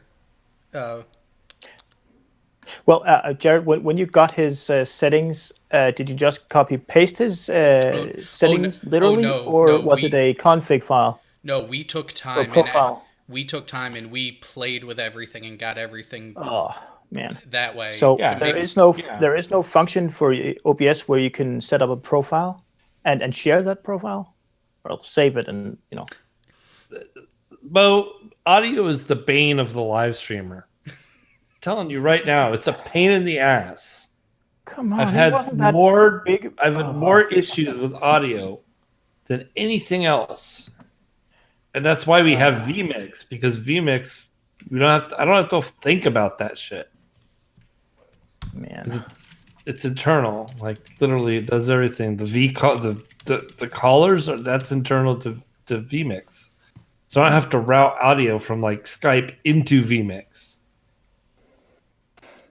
A digital patch, in other words, a patch bay, just in digital mode. Which is what that Voicemeeter banana is that he's showing on the screen sometimes. Yeah. I really do miss well, okay, I have some of the stuff now, but from working on Sean Hufford's Geostrebel live stream audio. But, I mean, I miss the good old days with analog mixing gear and the digital mixing gear as well, but, the physical stuff. But then again, it's expensive as well. Yeah. See, and here's the thing. To anyone out there, if you want to help with the setup or the content on here, I actually activated full shield mode last week. Look down in the description. There's a link to a Patreon. And guess what? And anyone who joins and becomes a patron, instead of the Discord server being veterans only, it's also open to the Patreon members as well. So all the funny shit that we do in the background that you guys miss out on, by being a Patreon, you'll have access to it. And there's some crazy ass meme shit going on sometimes. It's worth a look. It's really worth a look. The meme game is strong on this server. And with that, let me go ahead and check the chat. Sounds fine. All good now. If the others. All right, so let's go ahead and play the video and make sure the audio still works there. More ear rape. Yay. I've come to talk with you again. Okay, can I just say that? Okay, gotta give him credit for that zoom in and that cut, because I think Kyle's look right there was just the epitome of everyone listening to that. Yeah, it was because he was an idiot. I mean, he must have recorded this looking at himself in the mirror. Yeah, because everything he says about himself is everything he says is like it's about him. It's literally about himself, whether he realizes it or not. You know, And you have the thumbs up from Sai. great. So, Gio Straber and I were talking earlier today, and I have a question that I will put to the panel. Who is the greatest projector you have ever seen? G-Man. No, hang on. Do not utter that name. Hang on. IMAX, Anthony Riley, Southern Israelite, or G-Man? G-Man. G-Man takes the cake. He has the audacity to call people evil and then turns around and does shitty things all the time to people. I'm trying to pretend that he does not even exist. So yeah, Well, SI. Well, and Well, that's how bad he is we pretend he doesn't exist. Well, and here's the thing: is I would put IMAX at the bottom compared to all the other three, and it's tough to differentiate, especially between Riley and G-Man. And the reason why I say that is because yes, you have a point with that idiot and how he calls certain groups of people inherently evil, but then he himself does and says stupid, evil at the core type of shit. Riley and his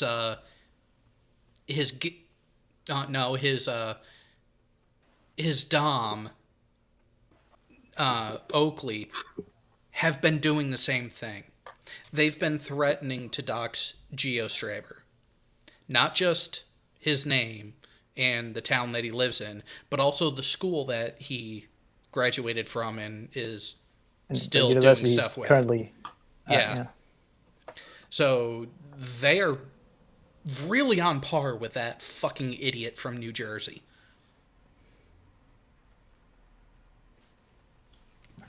And it just... Yeah, they've gotten worse, I will admit that. They didn't used to be as bad as this. And you know why they're getting this bad? Because the majority of us are ignoring their existence. Well, yeah, I haven't watched the Nathan Oakley hangout in I don't know how long. I didn't watch him that much to begin with. It's been months. It's been a few months since I've even considered doing anything with that show. Like, I'll hear about some things from other people, but I leave it at that. But, and here's... Go ahead. But by the way, the statistics stuff you can take a look at on YouTube for your own channel. Mm-hmm. How many views and blah blah blah, all that stuff. Is Social Blade or whatever it is called currently? Is it possible to see other people's channels? Yeah, you could put whatever channel you want and find out. Yeah, because I would imagine that he, whose name should not be mentioned, channel he is strictly about live streaming. There's no probably no individual videos, but I mean, how's the views? I mean, is it? I don't even want to infest my computer with it, but is it going down, the views still, and the subscriber counts? I would hope so. I don't know about subscriber counts because that takes a conscious effort to ignore them. If you can just ignore them without touching anything, it's fine. Well, so I was watching a Conspiracy Cats video. It was either earlier today or yesterday. And the whole thing about the metrics came up on that video about that shit show specifically. And he pulled it up for the time period that he was actually, that Conspiracy Cats was on the panel. And he looked at his, and then he looked at Nathan Oakley's. His metrics were better. He gained 80 subscribers during that time period, while Oakley lost them. He didn't lose as many as Conspiracy Cats gained, but there was still a difference where Oakley was losing subscribers while Conspiracy Cats gained. Mm-hmm. So you can actually use that and see those sorts of numbers. And if you have a specific event that you know roughly the time frame that it happened, you can see if there were any changes in that time frame. But anyways, we have about 13 seconds left of this, so let's see if he comes out with anything else laughable. This is the Dunning-Kruger zone. Dunning-Kruger! Really? Wow. He is really inviting, and he's asking, practically asking for a, not a fist, but an open hand with spread out fingers, a power punch with that hand on Does his he not? cheeks. He sounds very butthurt to me. Oh, Yeah. he is. Without even knowing him, I would say, yeah. He is quite.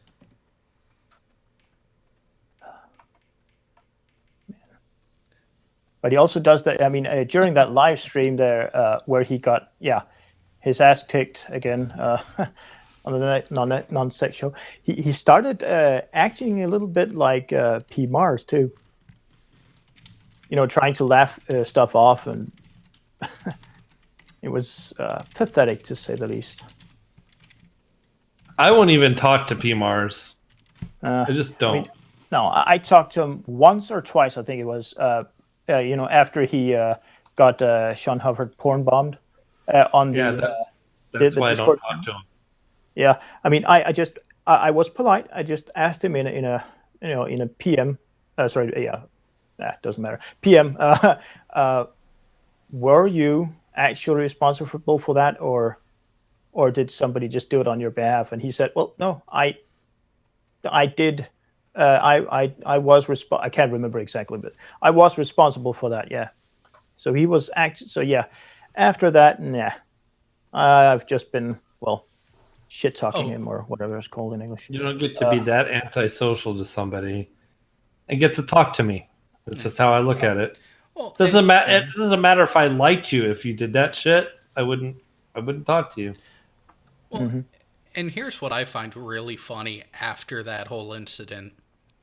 Simply hearing my voice, it doesn't matter what I say, or if I'm even acknowledging his existence.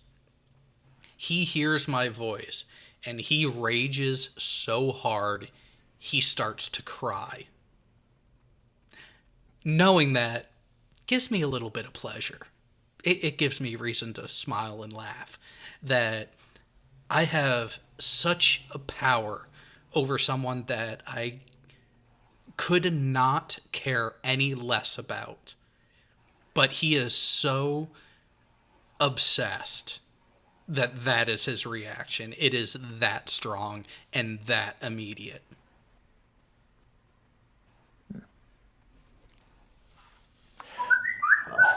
Do you guys remember when the slapping happened? That was way after July 18th, wasn't it? Hang on, I can less than a month ago or something, right? I mean, right? I haven't been diving. I haven't been, really scratching into it. Just using Social Blade on his channel, looking at his monthly subs and views. But it stops at July 18th. Maybe I can't. Not sure if I can. No, I can't really move it. It was whatever day 424 happened. Let me see if I can modified. August 20th. Okay, yeah. August So 20th is when I looks to be when it happened. Yeah. Okay. This is weird. I can zoom in on a graph on Social Blade, but I don't see how I can zoom out again. Weird. All right, so. Oh well. I'll work on it. So we actually have a 12-minute long one that he dedicated just to me. Now, I haven't watched any of these. I just saw him and it's like, oh, this is going to be good. Hang on. Oh yeah. Oh, Good must be a relative. Good in the sense that I can see myself laughing hysterically. Remember to prep the popcorn. This section is so. Let me go ahead and get this set back right, and let's have some fun with it. This section is meant for that. And so far, all the points you have brought up have been attacking the opponent's position, not supporting your own. Okay, that argument ignores the nature of a modus tollens and a disjunctive syllogism. I don't even think No, you know the what that fuck means, it doesn't. He agreed to the goddamn debate. Stated. Yeah, see, and here's the thing. I saw a comment where he was saying that he was lied to about the format. Bullshit. Here's the thing. The format was told to him on a hangout on Red's channel, where I was on the panel, Sean Hufford was on the panel, Red was on the panel, and a couple other people were there listening in as well. It was then confirmed between Red and Southern Israelite when they actually scheduled it. I then confirmed it again as soon as Red said that, oh yeah, you're going to be the moderator because Sean can't do it. We're not going to get into that because, well, Red is an asshole. Big fucking surprise.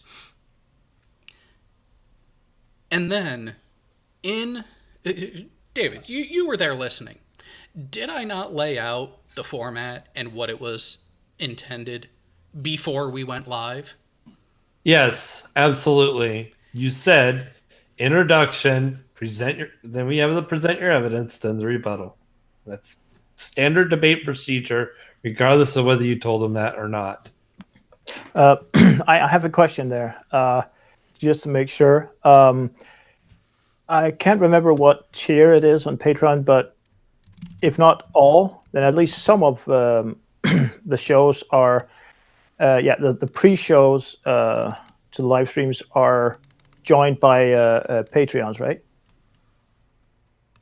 Well, we started doing that, but they haven't done that in a while. Trying to figure some stuff out. Yeah, because I was wondering if that would be recorded on. Not in this case. Not in this case. I didn't. That sucks. It does, but you know what? We all know you all know he was told. We're not stupid. And at least, certainly, there would be mails, emails, or messages, and so on, confirming this as well, right? I mean, it's not just saying it in a hangout before going live. It's also via messages. Well, he said it on the damn video. He's raping in there. Well, yeah, because if I remember correctly, I even said it in the opening before we got started. And yeah, and here's the really interesting part about it is I actually extended the time frame for the presentation portion. He was only prepared for a 10-minute block to present his case, to present his evidence. I gave him 15. And did he provide anything? No, he sat there and talked about modus tollens repeatedly. Like, ad nauseum talked about modus tollens. Yeah, it seems as if he is unwilling or incapable of answering direct questions.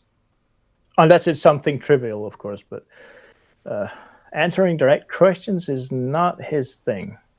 Well, and here's another thing that I inadvertently hit the stop button instead of pause, so went a little bit further, and I kind of caught a glimpse of the edit that comes up and here's the thing that a lot of people from his side of things fail to recognize with me or just completely refuse to accept when dealing with me personally and directly.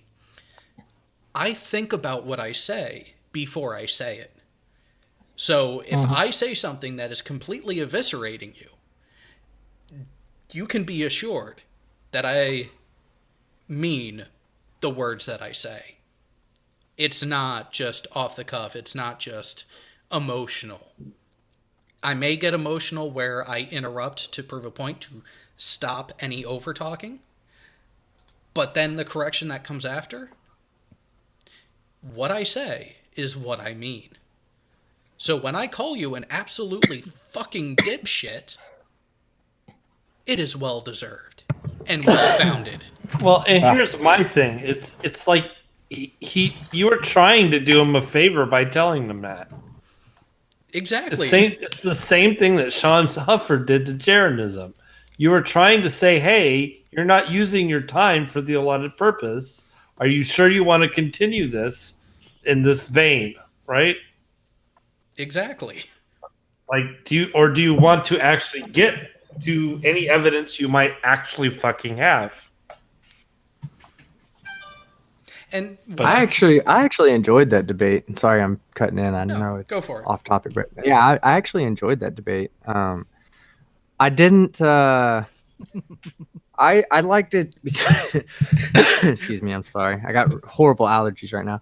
I liked it because it was different than the other debates. Like all the other debates was a constant back and forth of name calling, where that it did happen. Of course, it's always going to happen in those types of debates, but I didn't think that it was so much like with Dell and the other guys. It was just so unorganized. Like it was so hard to listen to them.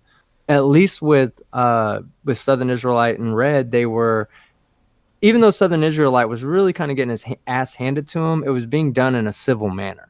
You know, at least to where they could at least have a conversation. Mm-hmm. So I did like it more than I did the Beyond the Curve, Beyond the Imaginary Curve or whatever. It was a much better debate than that, and I even liked it better in Red and Jeranism. No, and I will agree with that. And this is where I'll say that the one with the event with Jeranism, this one with Southern Israelite, even the one with Awake Souls and the Limitless channel, those were debates. And I say that because they were structured, they were equivalent time, and they were properly moderated. There was an actual moderator. It was the structure of a debate. When you look at, I'll be honest. Go ahead. I'm sorry. Yeah, when you look at what happened with Dell and all those other shows and the other events that you referenced, those aren't really debates. Those were discussions. Right. Which I actually prefer the discussion format over the debate format for me personally. Well, I think that, or I told Steve this. I think that it should be more of a knock the globe earther down, like King of the Hill style. You guys, we understand something. The Earth's not flat. The Earth's a globe. So since we know the Earth's a globe, you try to prove us wrong.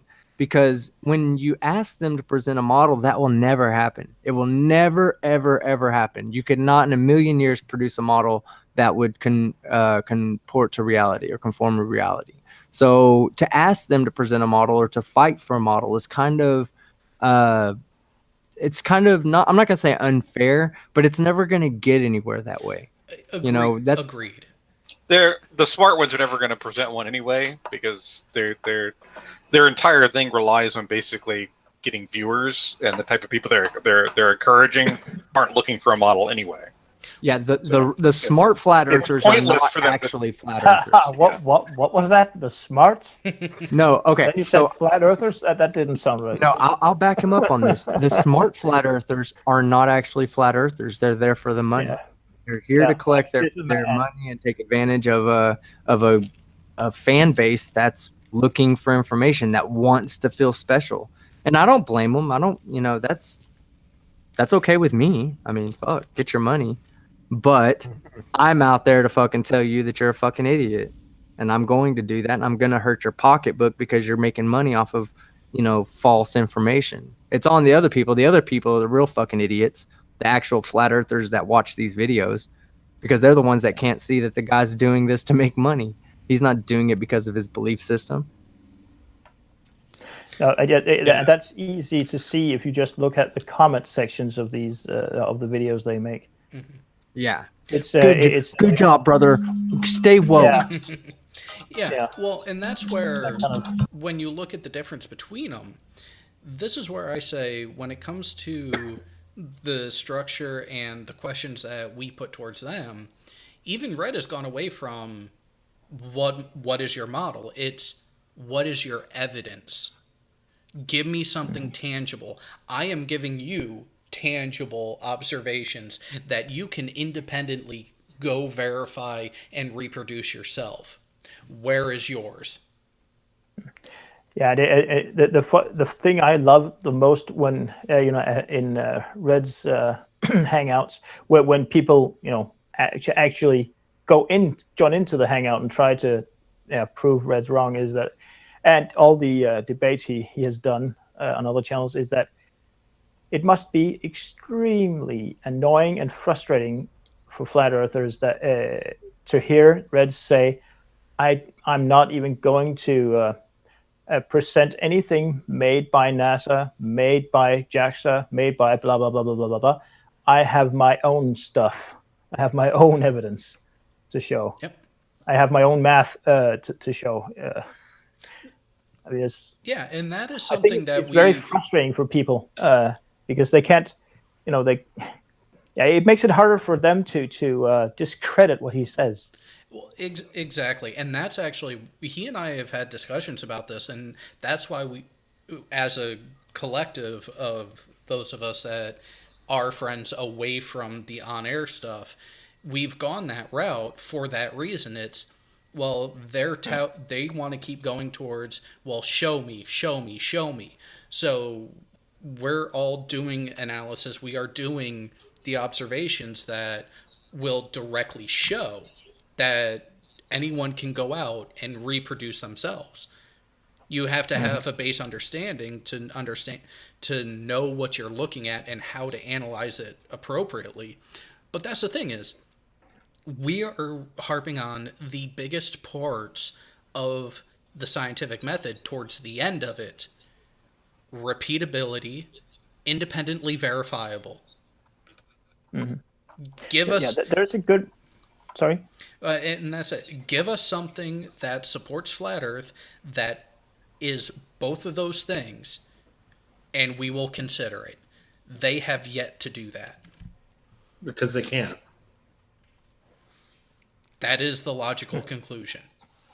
Yeah. I mean, there is a reason why the flat earther YouTubers stay far away from Sly Sparkane's challenges. There is a good reason why. Most of them probably know that if they do join in on his challenge to, do the experiments that he's showing other people how to do and how to do them. Look at what they do. Look what they do to Soundly. Like, they sit there and they mock his shit instead of going there and actually reproducing what he did, how he did it. They'll sit there and do something that he didn't do or talk about a thing he didn't make an observation of. They've gone that far, actually. And it's like, how bad does it have to be? Like, how dishonest do you have to be a flat earther? It drives me nuts. Like, it's so dishonest. Like, you'll go to the Marriott on the ground level and try to get the same shot that Soundly get from the 15th floor. It's not the same observation. You're not in the same spot. You're not using the same equipment. You're not looking in the same direction. None of it. Well, I kind of caught what you guys were talking about. Yes, there's a lot of dishonesty in that group. The dishonesty, I think the dishonesty comes amongst the true believers. I don't think you're going to find a lot of dishonesty, like intellectual dishonesty. I think you're going to find blatant dishonesty in the people that don't truly believe that the Earth is flat, that say they're flat earthers. But true flat earthers will blind themselves to like evidence or proof that goes against what their belief system is. I think that's the difference between the global believer and the flat Earth believer, is that a global believer does not care what a flat Earth believer believes because they know that they're wrong. A flat Earth believer will actually take offense to the beliefs of the globe system because it actually violates their unique way of thinking, their unique, psychological, what makes them them, I guess. What they believe makes them them is they're flat earthers. Right. So Well, everything globe earth is a personal attack. You're telling And them they're not Shannon- special. And Shannon Q, Shannon Q literally and I had that conversation on my channel because we talked to Shannon Q about the whole conspiracy theory mindset. And how would you get somebody to change their mind? And you can't do it by attack. You really can't. No, they'll just You dig have in to- further. Yeah. They're digging further, right? You have to literally show them in a way that they trust you. They have to trust you in order for you to be able to change their mind. And then you have to make the discovery that they're wrong on their own, seemingly on their own. You kind of guide them to it, and you literally have to be their friend before that happens. Yeah. Like Yeah. for initially altruistic reasons, you can't go in and dishonestly try to be friends, because then they'll take it that, oh, you were just trying to fool me. You've had ulterior motives the whole time. They're not going to do that. I mean, there's a direct parallel between, let's call them honest, true flat earthers and Christians in this regard. I mean, they're just not open to anything else than what they already believe. Yeah, trying to. I've never found anything, any people, any group of people outside of the fanatically religious people that hate others for a difference in belief. Like, it's always the true fanatics. It's always the ones that truly believe that their way is under attack, even though there's no attack present. It's like Christians feel like Muslims attack Christianity. Muslims feel like Christians are attacking Muslim or Islam. Atheists don't. Well, I would say that atheists don't really feel like religious people attack them because they understand that it's our choice. But religious people will feel as if the existence of atheism is an actual attack on the effectiveness of religion. The mere existence of the other group is an affront to them, but it comes down to. Right. Only to fanatics. To that's the what I mean. people that naturally believe, they don't care. We don't, like, I don't care that a flat earther believes that the earth is flat. They're just a fucking idiot. That's just the way I see them. But when they care that I believe that the earth is a globe, though. Yeah, I mean, I had I've said this several times by now, but still, I had a colleague who was a flat earther, and I saw that. I mean, we could work just fine, with each other, cooperate in all the stuff we had to. But every time scientific things came up, we would start butting heads practically. When it comes to something that it could also be used to, let's say,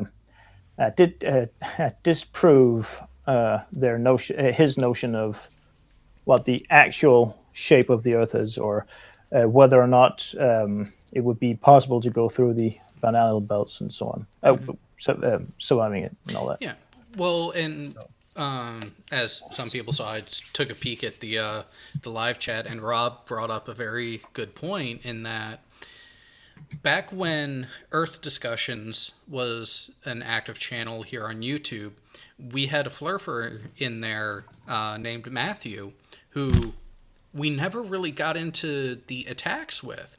We were able to have actual civil discussions with him, and it took time, but after months of him talking with Cordis, with Curved Water, with myself, and with a bevy of other people who were pointing out where his misunderstandings were coming from and how he was misinformed on certain things, he is no longer a flat earther because he was actually able to put that dichotomy aside and actually listen to what we were presenting. And when he would bring up a point, we'd be able to explain to him, no, this is why it appears that way. You are looking at it from here, but here's the actual explanation.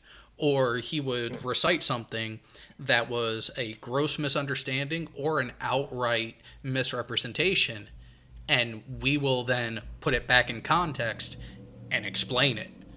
And so there are those out there, but again, it's that thing. It wasn't that adversarial with him. But then when other flat earthers would come in, it would almost immediately, they were coming in off the top rope with a haymaker. They weren't coming in to have a discussion. They were coming in to have a brawl. Yeah, but that guy you're talking about there, is he active in the community today, or just go about his business, so to speak? Matthew, because of things in his personal life, he went more. He did step away for a while. He has popped up on Gem Panda's Discord server a few times, but I've been away from there for the past few months now because he was kind of very much more active back on the Earth discussion. Yeah. Like when Earth discussion was running. And... Oh, yeah. And Tech, you were I in there, talked too. with him a lot, too, yeah. Yeah. He was never a fanatic, so, I was literally just sitting here thinking to myself, all religions basically say that you're supposed to pass the word on. Do they say you're supposed to pass the word on in an effort to educate the other people, or for survival purposes? Both. So that the religion guarantees its survival. Does it really care about the people, or does it only care about itself?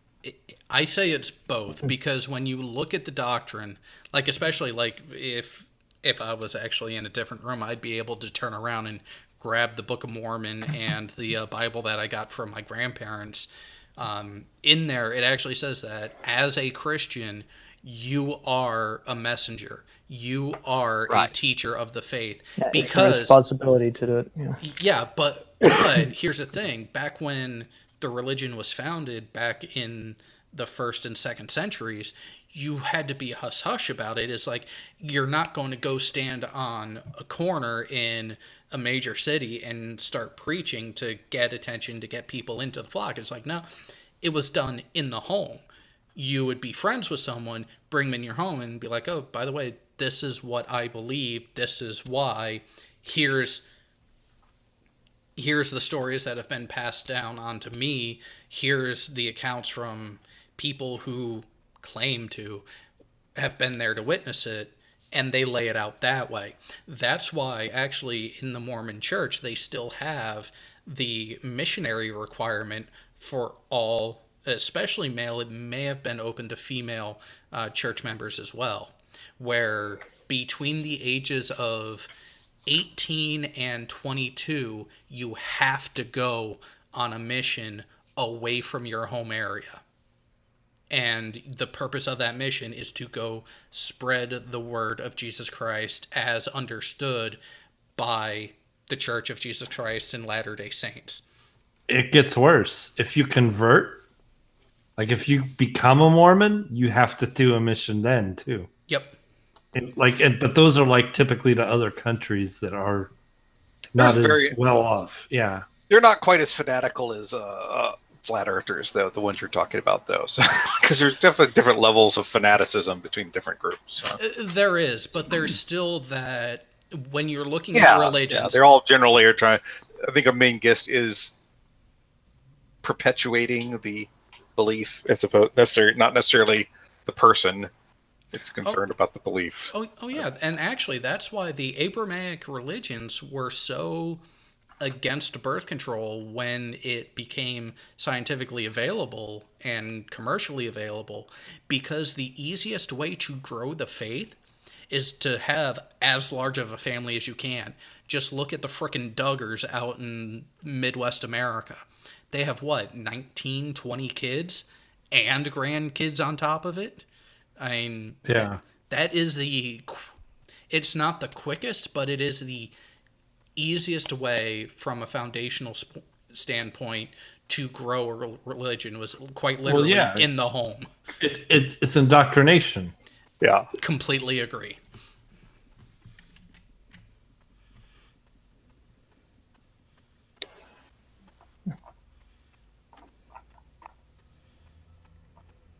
And they, it's the same people sit there and try to say science is indoctrination.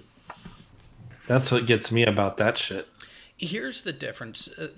A lot of your scientific education is more, it's not geared towards regurgitation and rote memorization.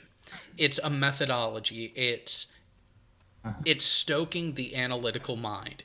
It's ask a question, but then figure out how to get the answer.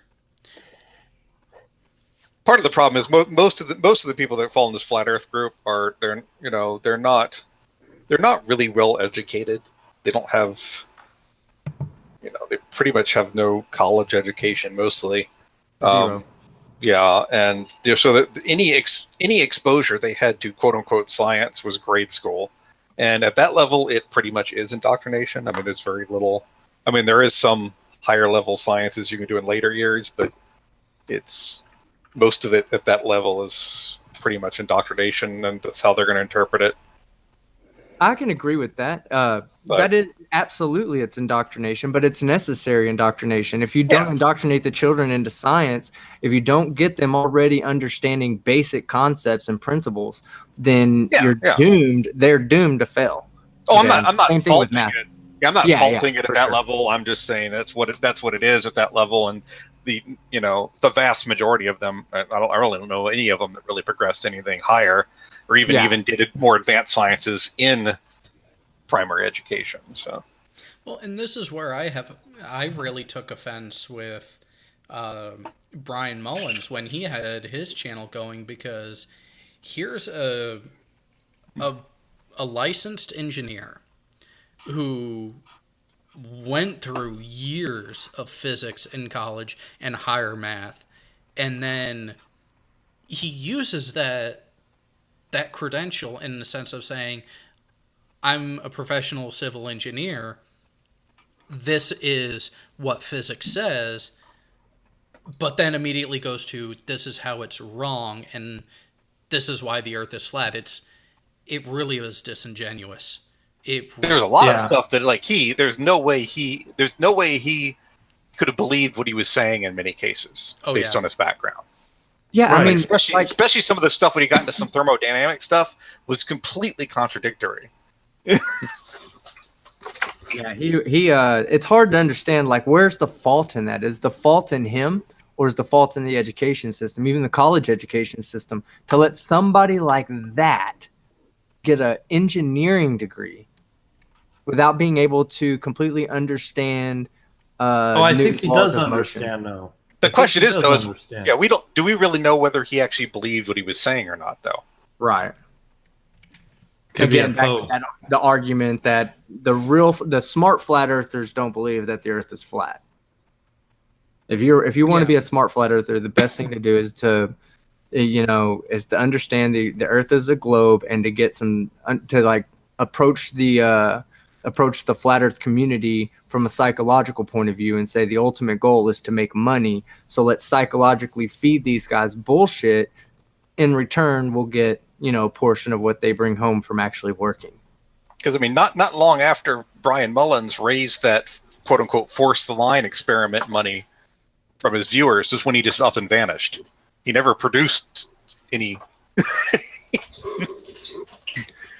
And when I mean vanished, I mean his YouTube channel gone, his LinkedIn profile taken down.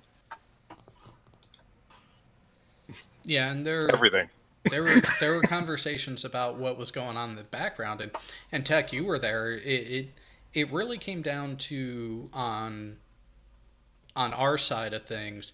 It came down to two people, one of whom has, from what I've seen, pretty much disappeared, and the other one is George. And George has always been upfront about his involvement and what he has done and what he has said.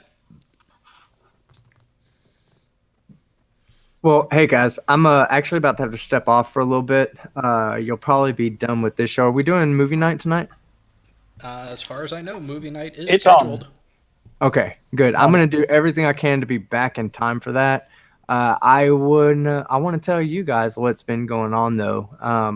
I actually just locked down a apparel sponsor. I'm gonna A what start sponsor? an apparel sponsor. So Oh. I'm gonna start doing the ultimate. Why I've been gone for so long, I haven't had a studio to make any videos or anything because I tore everything down to build a new one, and it's not of quality, guys. I mean, I had to put all this stuff together to be able to get on tonight in a separate room, so I don't even know how it sounds or what. But yeah. No, just a low-tech tip that many production companies do if they are making documentaries or something on the go, and they have they need a fast turnaround. They record speaks or talkovers in a hotel room with the what do you call them? Just the bed sheets or covers. Yeah, I'm Like in a the kid process playing of with- getting I'm in the process of getting something called a Chaotica, which is it's a big sound foam ball that goes over the microphone and allows you to record in high reverb rooms that without having the reverb come through. So I'm actually going to be testing that tonight. I hope to be testing it on the on SciStrike, but for sure though, I'm gonna be back on more. I'm gonna be doing a lot more stuff. I'm gonna be putting out more videos. I had my moments of, self-doubt, I guess you would say. Like I want to keep doing this, but I really feel like I'm saying the same thing over and over and over again. So it's like, what do I? Idiots are saying the same thing over again. But what do I do? Do I go on to a different topic? Not everybody seems to want more flat earth stuff, and they love when I talk shit, man. God damn, do they love that shit. But I don't know. I got to a point where I was like, okay, whatever. I'm just gonna do what they like, and we'll fucking deal with it later. So I'll be back to putting up fucking more idiot videos starting this week. I have a Nathan Oakley video that's about to come out. So is he even still around, or have they fucking voted him off the Sadly, island? yes. Okay, good. He's still way too close to me, so yeah. Yeah, I've got that Vice video that he did that I'm going to be doing an idiot video on him on that. So that's probably going to be my next video. Other than that, I'll be back next Friday for sure. So please just send me an invite to the SciStrike tonight, and if SciStrike's in the chat, I don't know if he's still there or not, but send me a link and I'll try to join as best I can, bro. All right. I appreciate you guys. Y'all take it easy. Later. Have a good one. Yeah. Keep Yeah, cool. I'm going to take off here too because normally I wouldn't have even been able to come on, and this is about when I go to bed. So no rum and coke for you either. no, I I can't endure that. I just can't. It's too damn long. So I love it, but it's really too long. Anyway, good night, fellas. Yeah, you Later, keep Dave. safe. I rarely make it through the whole side videos, so Oh, that's where the alcohol comes in on my end. And actually, it's funny. I forget what class I was in today, and was talking with someone, and I had my laptop open and was checking in on things, and that's when everything with this fucking idiot on the screen came up. And I immediately started messaging things, and he kind of peeked over. He's like, "What are you going on about?" I was like, "Oh, I run a show. This is going to be hilarious." And I made a mention about how I am going to be a hurtin' puppy come the rest of the weekend. And he's like, "What do you mean?" So I pull up one of Sai's movie night videos, and I just randomly click to later in the night to where the drink counter was up in the 30s. And I pointed to that, and it was like, I'm one of the few who actually drinks. Did they get on their knees and just? Oh. Well, here's the thing. Today, I was wearing one of my command ball caps. So on it, it said USS Kitty Hawk, and it had my rank on there. He looked at that and was like, "Oh, you've been trained." It's like, yes, I know how to drink. Oh dear. Oh yeah. That was always my favorite part about working in the liquor department at the grocery store I worked at, is on Veterans Day and Memorial Day and stuff like that. They let me wear my command ball cap and stuff, and and the actual department manager is more into the wines, so her and I would work the same shift. She would run the wine side, I'd run the liquor side. So people like ask her questions about liquor, and she's just like, "Go talk to that guy over there. He's trained better on it." It really is true. You remember we used to jokingly refer to the FT rating symbol as, right? No. A bar stool with a seatbelt. Nice. I can agree with that. Yeah.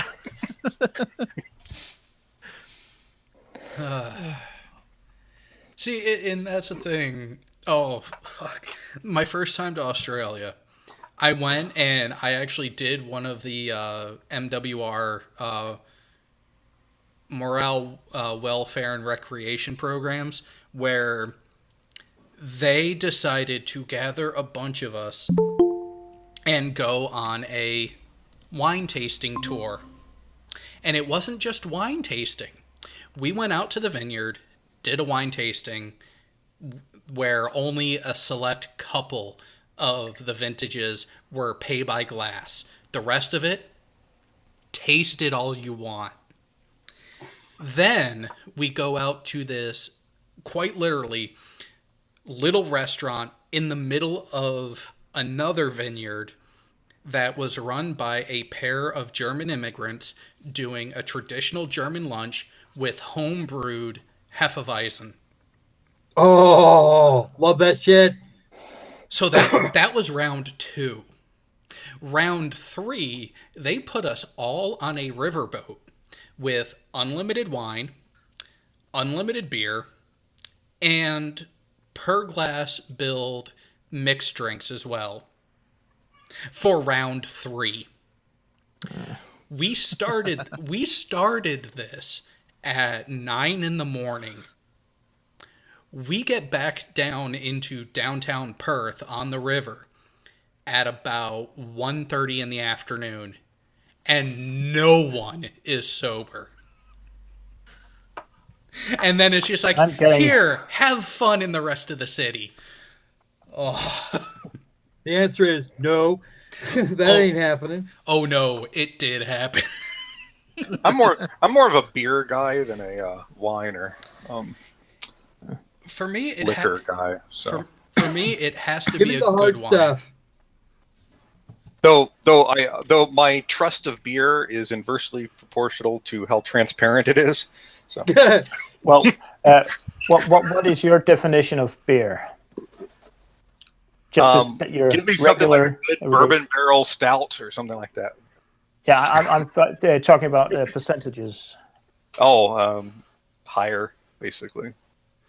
I'm more like, I don't go for like Budweiser, and I don't drink that junk. It's no, I said beer, not Pisswasser. Yeah, exactly. Exactly. For me, for it to qualify as a beer, it has to be a 5% minimum. Ouch. Yeah, but not above the what is it? I don't know about beer per se, but the what is it? 9.7% Guinness export. I can't remember what it's called. I tasted it once and it was just ugh. I threw it out again. Oh no, there are horrible. That was not beer. That was liquor, but it was still Guinness beer, the very black one. Oh, the Irish Black. Yeah, that one was an acquired taste. There are some stouts out there that get close to 13% by volume, and except that those are not legal here in the U.S. Not even not legal. That sounds stupid. Yeah, beer. No, they are illegal here in the U.S. For it to qualify as a beer, it must not exceed 9%. Ah, okay. Yeah. But are there alcohol taxes or whatever you would call them in the States? Oh yeah, oh yeah. A $20 bottle, a $20 bottle of scotch will cost you $50 here. Yeah, I would imagine that the taxation on the bottle is directly proportional to the amount of alcohol by volume, right? No, And the size of it too. based on the amount. No.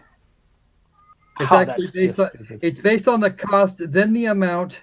Because if you're getting anything up to a liter is one tax rate, anything over a liter is a completely different tax rate, and if you're getting more than 2 liters, it is yet a third tax rate. See, that's where it's great to be where I am, because now that my airport is a full-fledged international airport, we have a duty-free section. Actually, dude. For the sad part of it is transit? the sad part of it is SeaTac Airport. If you go to the duty-free shop at SeaTac Airport and you are found trying to take that shit off the grounds, you are going to get arrested. If you started off if I just walked in the door at SeaTac, I went to the duty-free store and then turned around and walked the fuck back out, I'm getting arrested. Period. The second I get to the other side of the door, I'm no longer in the airport, Kane County Sheriff will be there to pick me up.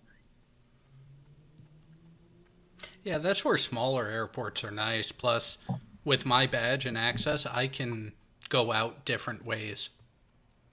Yeah. But even with that, no, so the actual fun part is when we actually had a group of baggage handlers here that tried something like that, and they got hammered. They are all doing jail time right now. Ta-da! well, they did it in such a way that they got caught. Tax evasion. Well, see, and that's the thing is, you can take duty free off the grounds. You just have to make sure you have the claim form. That way you can actually claim it on your taxes. That's where they went wrong. They walked off with it and didn't have a claim form with them. Oh no! Oh yeah, man. that's right. There's countries that Matter if you still have have. in King County, in Washington State, and especially in King County, if you are found to be doing that, it doesn't matter if you have the claim form or not. You will get fucked. See, and if they're doing it that way, then they're actually breaking it, because you can arrive on an international flight and Oh no! If you have a passport from some country that isn't the United States, and yes, that's the first thing they'll ask you for is a passport, then you're okay. If you are from the United States, and your driver's license happens to be Washington, you're screwed. Why Washington? Because that's where I people. live, Washington State. I just thought it was a state-specific issue. It is actually because- specific to the state of Washington. If you are from someplace else in the country, or you are from abroad, then you are welcome to use the duty-free shop as you see fit, as long as you have the appropriate claim forms. If you go in there from outside and then try and take shit outside, then you're done. You are boned. See, that's where they're getting you. They're trying to say that, well, you're local, you should be buying in-state anyways. They're almost double penalizing you. One for trying to avoid the local taxes, but also the other punishment is the local taxes. Yeah. Though they're gonna get us at both ends. They don't care. They give no fucks. Not one.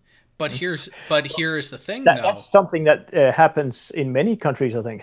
That's the way it works in Denmark. If you import something, and probably also if you do that shit you just talked about in an airport, if you import stuff that you should be paying import taxes for, and you don't, and you get caught, you get fined, and you have to pay for the import taxes and the import taxes again. In addition to the, I know that's actually at least partially the case in Brazil, because I just had I just actually had an experience with that here recently. I sent about $40-50 worth of stuff to Brazil to a friend of mine, and she had to pay taxes twice on $100 worth of stuff, and then another about 200 real for customs handling and additional fees. So the exchange rate for the real at the moment is about 4 to 1. So it was another $50. She wound up paying almost $600 for $50 worth in taxes alone for $50 for the shit. Nice. That was clearly labeled gift. Not cool. Well, let's see. that's 200 Brazilian real is almost $48. Yeah, well, Yeah. and that's where She had to put out $150 to get her freaking hoodie and some other odds and ends that I had sent her. Well, and here's the thing: by marking it gift, that really is. There is a similar instance here in the U.S. of something like that happening. If you win a prize that has a cash value, you as the winner are responsible for those taxes. Yeah. And that's where, like, a lot of people back in the day on the Oprah show, where she was going, and you get a car, and you get a car, and you get a car. The majority of people who got those cars ended up to pay the taxes. Exactly. They couldn't afford the taxes on a brand new bought outright car, so they got rid of them. Well, there's an amazing system in place in Denmark. I'm not sure if it's a system. I don't know if it's a law, but I have never come across any type of what do you call it? Not giveaway, competition, sweepstakes. The lottery. Lottery, TV show where you can call in and ask, get questions asked, and so on, and win stuff. When you win stuff, even if it's one of those lotto coupons, betting on football or something, the prize money or the amount that you are awarded has already been paid. The taxes on that has already been paid. Yeah, that's the way it's done in Denmark. I'm not sure if it's by law, but I could imagine so. Oh, you lucky son of a bitch! Most likely to avoid that sort of thing. Believe it or not, that sounds like that actually sounds like a convention, not necessarily something that would be. I would suggest looking it up in your in the tax code, but I think that might just be a convention for the folks that do the winning. Generally speaking, for a lottery around here, you're going to lose 25 to 50%. Yeah, depending on how large of a prize it is. And then you get to pay the income taxes at the end of the year. Oh yeah, that's another great thing that we don't have to contend with. We don't do our taxes on our own. That's done automatically. We of course need to check it once a year, but we don't have to don't have to go through everything. Yeah. Here in the U.S., you self-file, which means these people, which means in most of the time taxes aren't paid on the winnings by whoever's dispersing it. You'll get the winnings at the end of the year. You'll get a W-2G, and you'll be subject to whatever the taxes are on the winning. And pretty much any winning over $5,000 is subject to taxing. So 10,000 actually. It's 10. The limit is actually $9,999. Yep. Not a penny more. Well, and it goes. But anyway, it goes without surprise in saying that here in the U.S., most people who win a lottery go bankrupt within the first 2 years, if not the first year, because they don't know how to handle the money. Exactly. Generally speaking, what you want to do is you want to find somebody that's actually licensed and invest probably about 75% of it. Why am I presenting to everyone? You are not. It should be me. It is, but you are sharing the same screen, so. Oh, okay. Really? That's what it is. All right. It says I'm presenting to everyone. No. Jay Brown was presenting, but he was presenting the Hangout page. Oh, Make sure make sure you're selecting the right window this time. There you go. Meat Inception. Nice.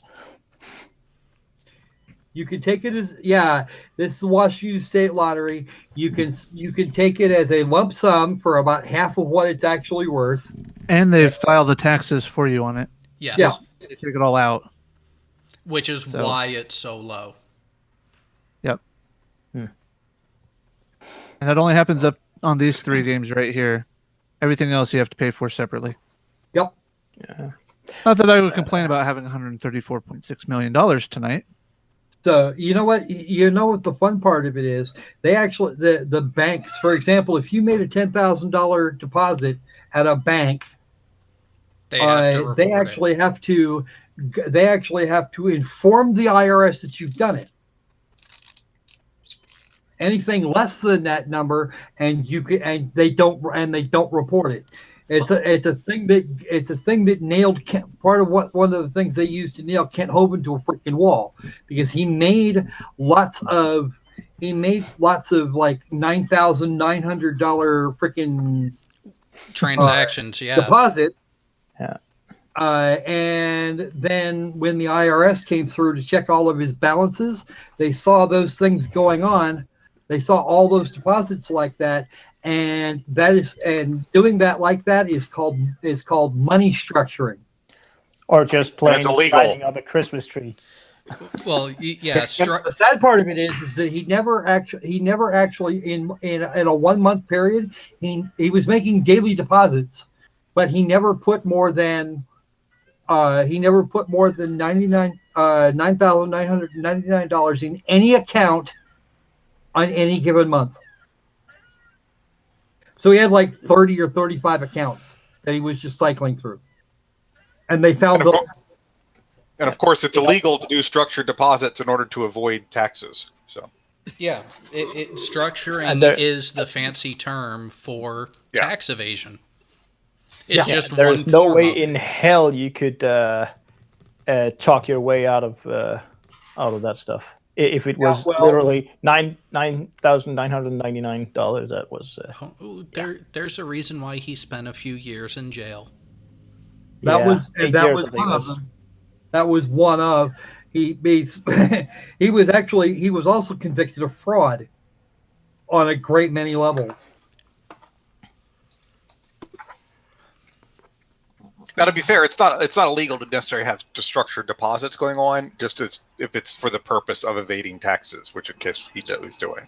Because I mean, there are valid situations where your deposits may be structured. So just so you but know. then again, it's just a matter of how do you define it. I mean, many things that are in themselves legal are, of course, illegal if you're doing it.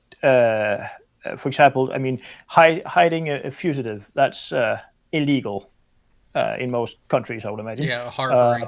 But hiding a person on its own is not illegal. Right. I mean, so it's always with it's always It's the same thing here. It's like, because you might have valid structured deposits for some reason. Like you could have, for example, multiple, investment funds that are bringing back multiple dividends that are going in at different times, and those are technically structured deposits, but they're not structured for the purpose to avoid taxes. They're just structured because they're coming out of different funds.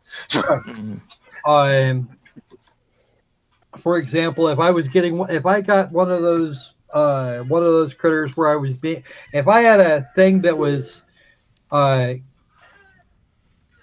if I had, say, if I had a set of annuities, one of which paid $100,000 a year, another one of which paid, I don't know, $120,000 a year, and a third one that paid $80,000 a year for a grand total of $300,000, and they arrived at on the first 15th of the 27th of the month. I could make those deposits, and I'm not trying to avoid taxes, but that's just the way things are structured. Right. Or if on any given month, I'm putting in I got one transfer for 10,000. I've got another one for like 8, and another one for 7 or so. ish. Yeah, well, and that's where if you look at it, it's not the fact that you have structured deposits or transactions that are the issue. It is the apparent and actual reason for how they are structured. Right. And the biggest thing is you can have those structured deposits and transactions going on. As long as you are claiming your income properly and actually paying your taxes and are in good standing with the IRS, nobody cares. They're not going to fuck with you. Yeah. But are you saying that it's however, was only not in good standing with the IRS, and as a result, he got screwed. And he was intentionally keeping him under $10,000 so they wouldn't get reported. Yeah. So it's literally a matter of just keeping each transaction below 10K, and not that there isn't any system, in what do you call it? If there's one amount over 10K gets flagged, but there's no accumulated amount of money over. You can accumulate as much money as you care to. Yeah, it just comes down to the financial regulations because the bank is required to report deposits 10,000 or greater. Yeah, I've said this so often, but it fits in nicely right here. The American judicial system or legal system is messed up. Yeah, noticed. Legal system, yeah. Hey, what was your first clue? Affirmative consent is in Canada. I have been informed on good authority that in Kazakhstan, they're actually working on making affirmative consent part of criminal law. Oh, what? So every 10 minutes while having sex, you have to ask for consent or something stupid like that? Yeah. I wouldn't be surprised if that was the case. And actually, it wouldn't even be any 10 minutes. In theory, he has to ask every time he wants to push, regardless of who she is. And upon receiving a yes, wow, you are obligated to ask, do you actually mean that? Are you willing to sign this contract? I mean, damn it. Oh, but why? See, here's the other side of that. The contract itself is illegal. Yeah, because then it can be considered prostitution. And once what's better than paperwork then it doesn't come out ever. It's just stupid. Dude, you're telling me. Yeah. I mean, so yeah, it's getting worse and worse in Kazakhstan, but they still at least have universal health care, but maybe that will go away as well. Well, right now, good old Kazakhstan is looking at budget shortfalls. Well, yeah, and I was about to say, even with the healthcare system they have up there, a lot of them still come down here to get care. Well, that's because there are professionals really good at their job in the States, I would imagine. Yeah, I don't know if that's compared to... Well, that's not the only reason. No, the wait times are another. Yeah, the wait times are another, and we get British folks that'll do the same damn thing. British folks, Australians, they'll put up the money not only to get treatment here, but to fly here in order to get the treatment in a timely manner. Because the average wait time, I'd have to ask a couple of my British friends, but for non-emergency situations, the average wait time seems to be anywhere. The average wait time for any kind of real care seems to be between 3 and 6 months. Yeah. Okay. In Denmark, for most non-essential but still important medical procedures or getting care, basically is I think it is some of it is 1 month and some of it is 3 months, depending on the severity of it, and also the very important. In Canada, if you have a doctor's appointment for like an annual physical, annual physical / checkup, you make your appointment a year out, and you make another one before you leave. And that too will be a year out. But it's weird here because the state has it written in law that you are if you get sick and you need an operation, but it's not life threatening, you have a state, what do you call it? State sponsored guarantee, I guess it's called, to get treatment, or at least to start the needed treatment within 1 month or 3 months. But the question is, if that that time is not kept, what then? There hasn't been any. I haven't heard anyone talk about what do you call it? What has to be done in that case? And it has happened a lot for many types of minor surgeries and so on. I've never heard what they actually do to in those cases where they can't keep that promise or that legal requirement. Well, that's the thing we don't have here. I generally have to make my appointments about 2 weeks in advance of when I'm going to need them for routine care, and I have to be into the doctor every 3 months, no matter what. Okay, and that's because I'm freaking diabetic. It costs the doctor about an hour every time I walk through that door. I have to go in. I go in or I call, and the state is paying for my medical care. Period. Ooh. Okay. So I just decided to go ahead and check my email, and I saw some notifications from Google Plus. So, Bo, I figured out which video and why. Oh, cool. So, do I want to know? So we were going over Southern Dipshit's recent string of butthurt videos because they were all stemming from the debate. So the one he just did within the past day, titled "Calling Out the Dunning-Kruger Trolls," was removed for an apparent terms of service violation. Yeah, I use the word trolls in the title. No, that's not it. It had to have been something he said in the video. Oh dear. Well, like I said, who has that? You have that specific video downloaded, haven't you? Oh, yes, I do. Yeah. Okay. I have Adobe Premiere on my Mac, and it has this neat little function called transcribe or transcription. I can just let it run through that thing and spit out what he said in text form. Except that you're going to have to listen to it and clean it up, because I guarantee probably. But yeah, I haven't used it all that much. But I mean, I can write through. I mean, I think I've seen a couple of flags when I played with it. I have a question for you, and this is going to sound mighty silly, but I'd like to know what you paid for that computer, for that Mac and Slab. Oh, let's see. When did I even buy it? All I need to know is how old it is and what you paid for it at the time. Just rough numbers. Yeah. Well, let's see. Dollars if you can. It's It's from mid 2011.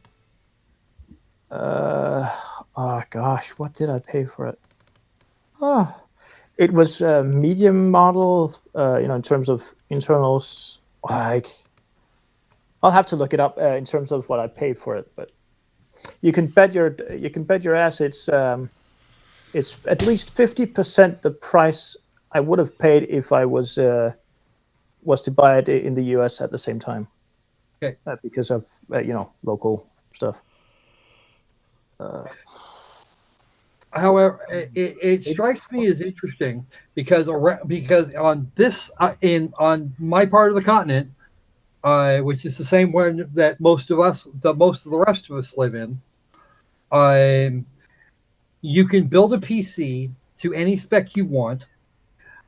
including the spec of whatever Macintosh that they'll even make for you, Mm-hmm. or that they even offer, and pay about a quarter of what Apple will charge you for it. Oh yeah, I know. I have no doubts about Apple ridiculously overpricing the products. I have no doubts about it. And I mean, it's compared to in the 70s, 80s, 90s, buying stereos. You could buy a top of the line Philips stereo, or you can buy a standard good sounding Bang & Olufsen stereo. You get the same hardware because Philips made all the hardware for Bang & Olufsen. What you paid for with the Bang & Olufsen was the design, the physical appearance of it, and some other attributes as well. But that's the same thing here with Macintosh. Apple computers. It's also about the design. I pay for not only the computer but also the design of it, how it looks, which I don't care about at all. All I care about is the screen has to be exactly as I want it to be. And I mean, when I bought it, I used it mainly for work, for editing, minor editing on video, but primarily editing photos. And I needed a quality IPS screen that I could actually calibrate in terms of color and color representation. So I know I seriously overpaid for it, but at that time there was nothing like it. I could not possibly buy a computer that had the same specs. Just not even the screen itself. Only Apple at that time had that type of screen quality. Actually, believe it or not, I have actually owned IPS monitors continuously since 2009. I don't buy anything else. No, once you go IPS, you don't want to go anywhere else. I won't buy anything that isn't an IPS. I refuse. Yeah, although I would say that before I stopped at the Panasonic Center, I was hoping to, get into a flex job, as it's called in Denmark. We got the brand new 60-inch OLED TV, 4K. I totally lost my mind on that TV. I know IPS is great, but the color, the brilliance of that picture that it gives off. I mean, I went a little bit moist in the groin area. Yeah, I had the time to fool around with that TV after we closed the shop. You know what the fun part of it is, Bo? I didn't get IPS monitors for color, although that did actually play a part in my decision to buy them. I bought the first IPS monitor, the first two IPS monitors, because I bought them together. Because small children were a thing, or were potentially a thing at that particular moment in time, and what I could do was flip the monitors back almost on their backs and still be able to see what the hell I was doing. Oh yeah, that's the other great advantage. Yeah. I've got a little query for all of you. Could any of you be here guess what was the last year that I bought a pre-built desktop computer? 1997. 80s. 1992. Okay, Squirrel. 202. Squirrel there is the closest because it's 95. So. Yeah, that was the last time I bought a pre-built computer for myself. I did up until I did all self-built up until the one I'm on now, and it was because I found a deal and it was what I wanted in the form factor that I wanted. So the only thing that I threw in additional is a 2 terabyte hard drive.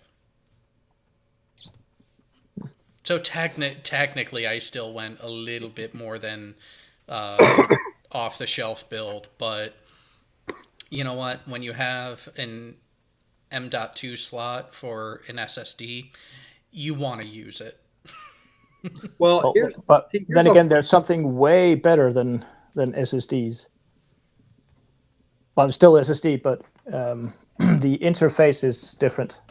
What's it, Squirrel? You probably know EEMC or something. Yeah, Or that's EMMC? that, yeah, that's this one. Oh, and Probably yeah, there's M.2, something even yeah. better than that too.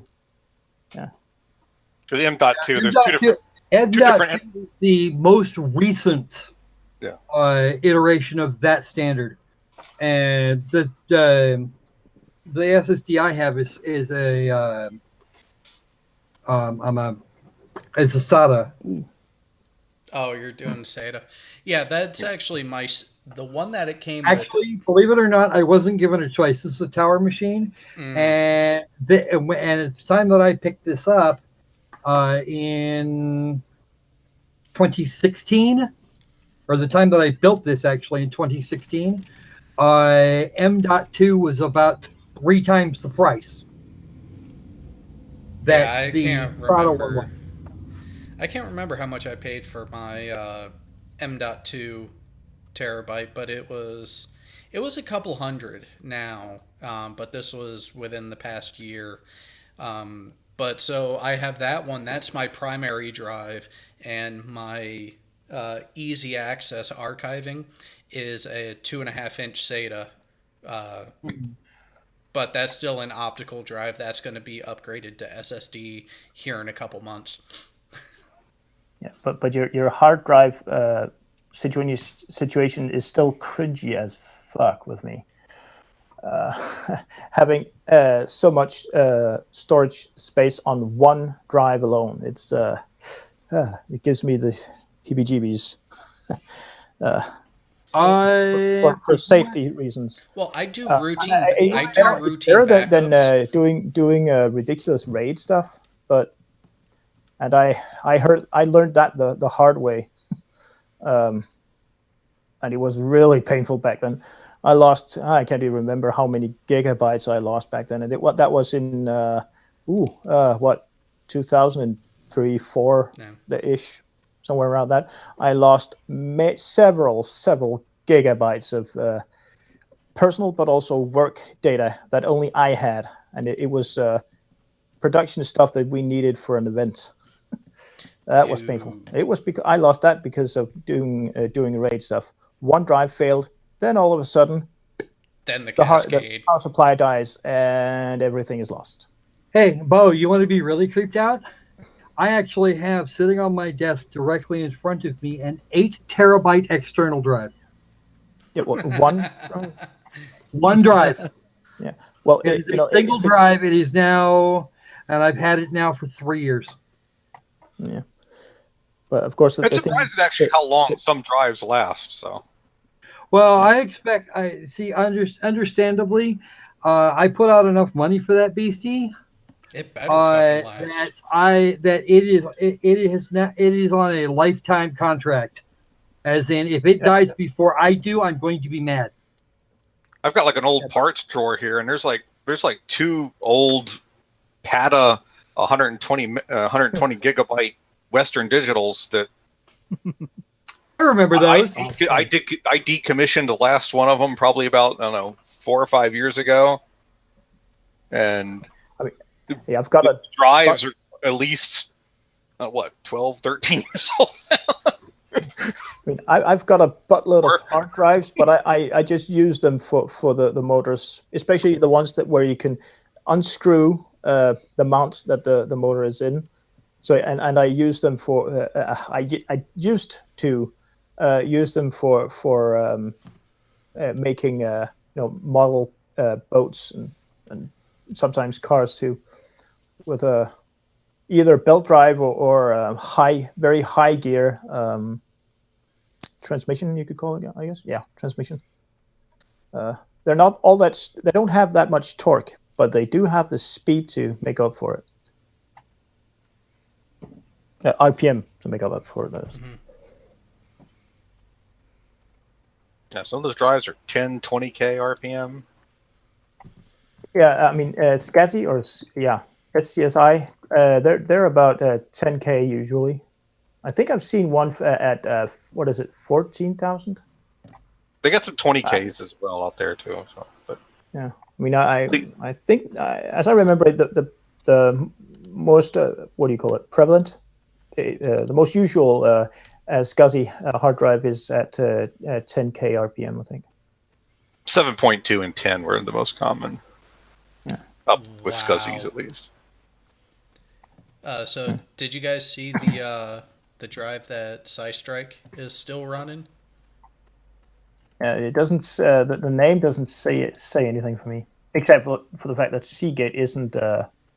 They aren't making drives anymore, if I recall. I can still buy. No, Seagate still makes drives. Who is it I that just that's bought stopped one. them? That there's one of the good old makers of hard drives that stop. And MFM. Oh Lord. Yeah, MFM 43 megabyte.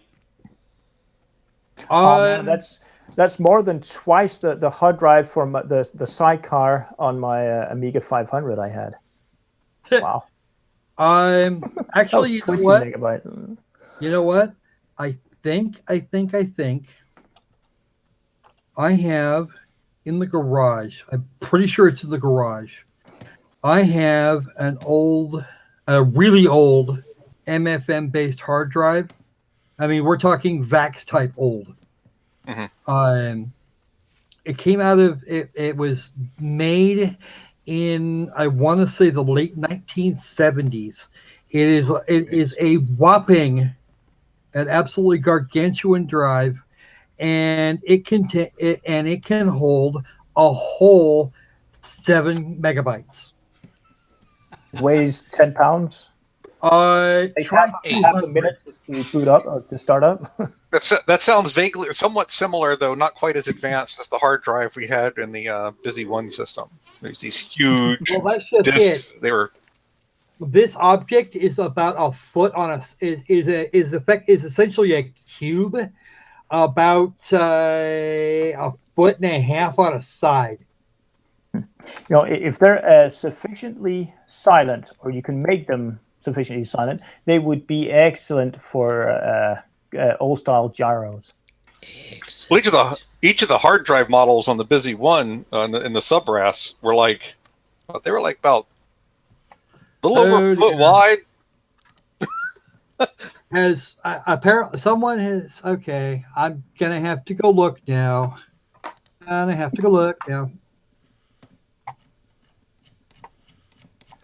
Let's see.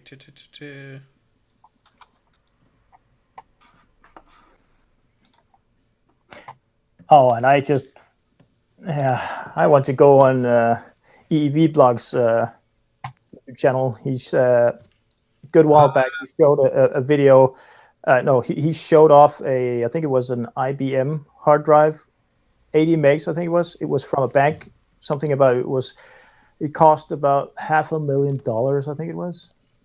It was massive, ridiculously big.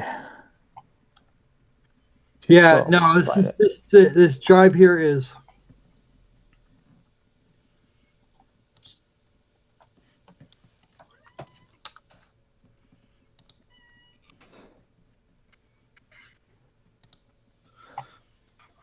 Let's see now. All right, yeah, I just went and took a look, and it's apparently, you guys have been getting a little rowdy the last few weeks. Admonition in there. I'm waiting to see what this week's menu is. I was hoping we'd already have it. Oh, it's already out on Twitter. Look on the internal chat. I actually posted it a while back. Minute 27. So Tonight's menu. Oh God. Okay. I don't see a link in the internal chat. Sorry? No, so it's not a link. It's the actual list. Menu. Yeah. I don't see it. Well, It's at not- 27. It doesn't seem to be in our internal chat. Oh, that's because you came came in in here after I put it in there. That's why. Can I So- get it again just to be so- really So, nice? Squirrel, your recommendation is on there. I'll Oh, just dear. stick it in there again. I just did it. Oh man. Oh yeah. This'll be an interesting one.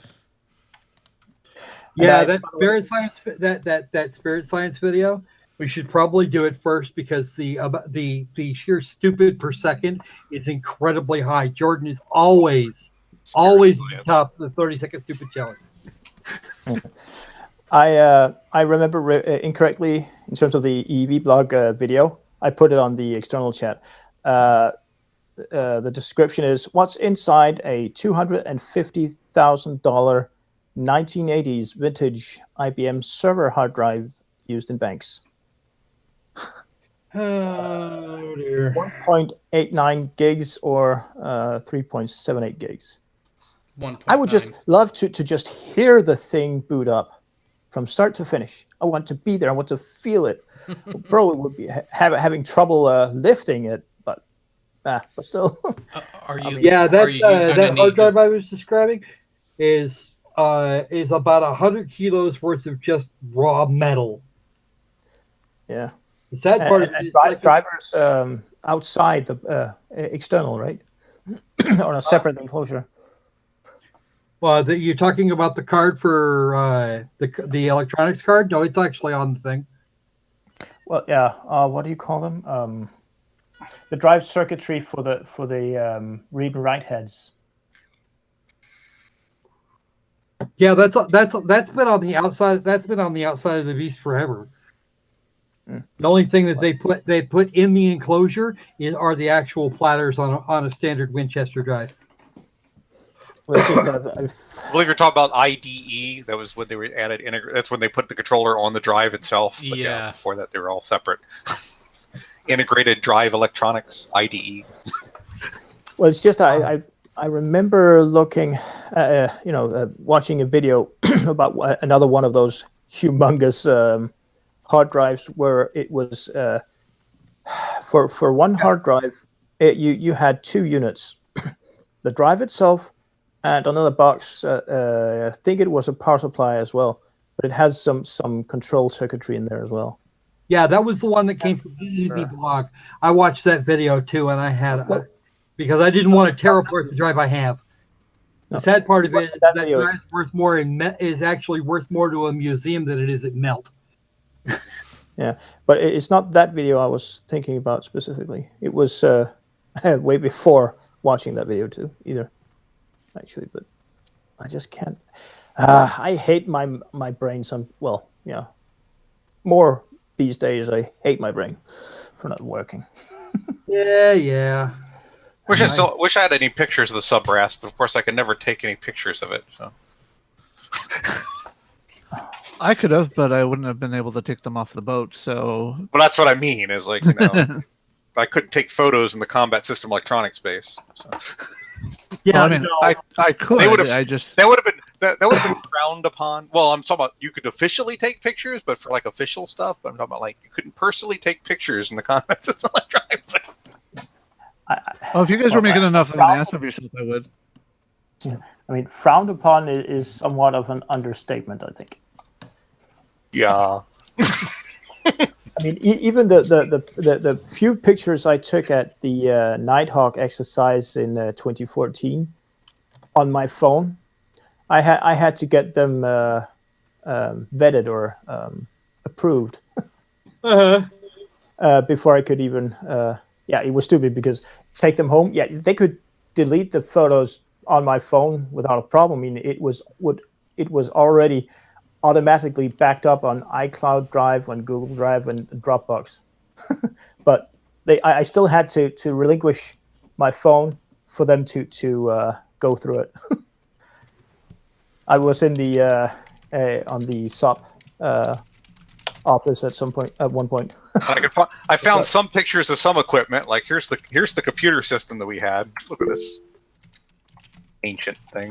If it'll pop up. I'm trying to put it. There it goes.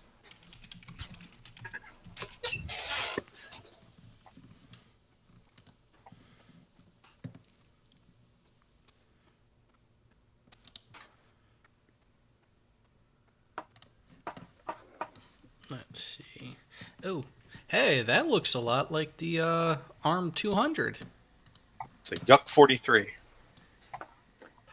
If only we could see what you were showing. Exactly. There's a link in the side chat. Jay, do you want to go ahead and screen share it? Yeah, give me just a second here. I just went ahead and went over to the Patreon to take a look at things, and That was an improvement of the previous fire control system. Hold on. Let me and just want. Oh, that's look. Wow. And I do somewhere on that thing. I do have an announcement to actually make. I actually have my first patron, Psystrike. Hey, Sweet. I think he actually mentioned this. Oh, I haven't seen one of those in a lot of years. Yeah, here's the one. Here's the one that was used before that. It looks like something out of Star Trek, and I mean Star Trek, the original series.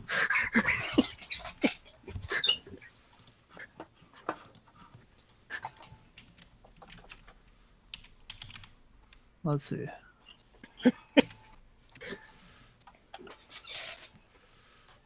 Oh, some of those abbreviations.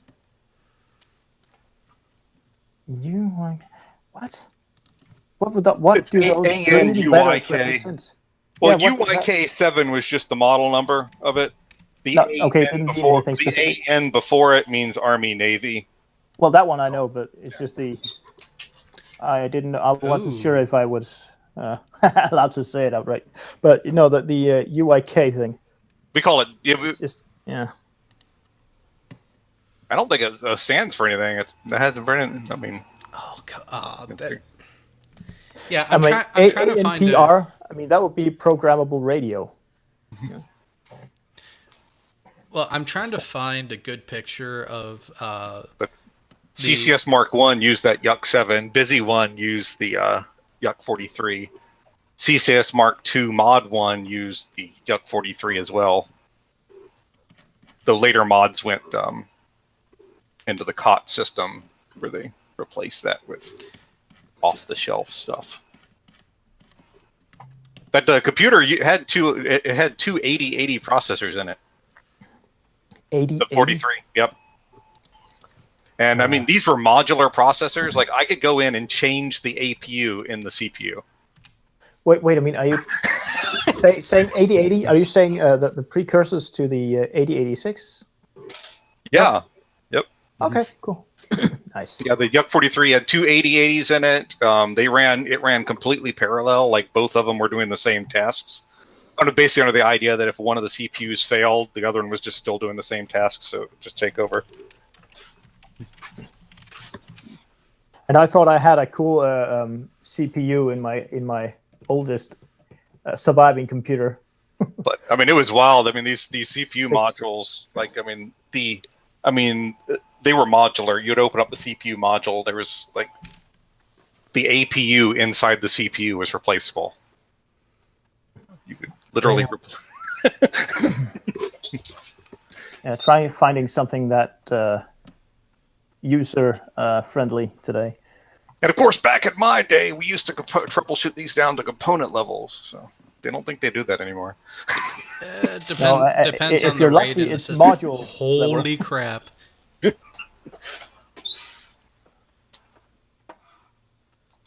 Yeah, see, here's what's funny. You guys are finding images of some of the stuff you worked on. I am not finding. I'm finding very little. I mean, there's tons of stuff I can't find. Yeah, Well, yeah, this isn't even there. this isn't even the actual one that we used on the subs. This is the setup before the Michigan when I got there. This is the SIN system, the ship's inertial navigation system. Mm. You had to have two of them plus an an ESGM as in Mary. So what is that?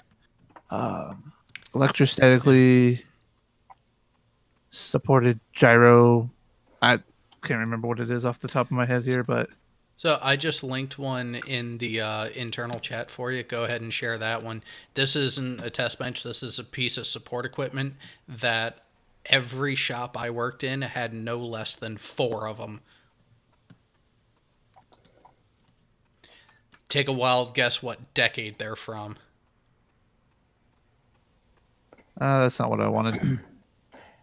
Where Ooh, the are those hey, things ooh, powered by purdy. hay and apples? Or a hand crank? Think. Copy.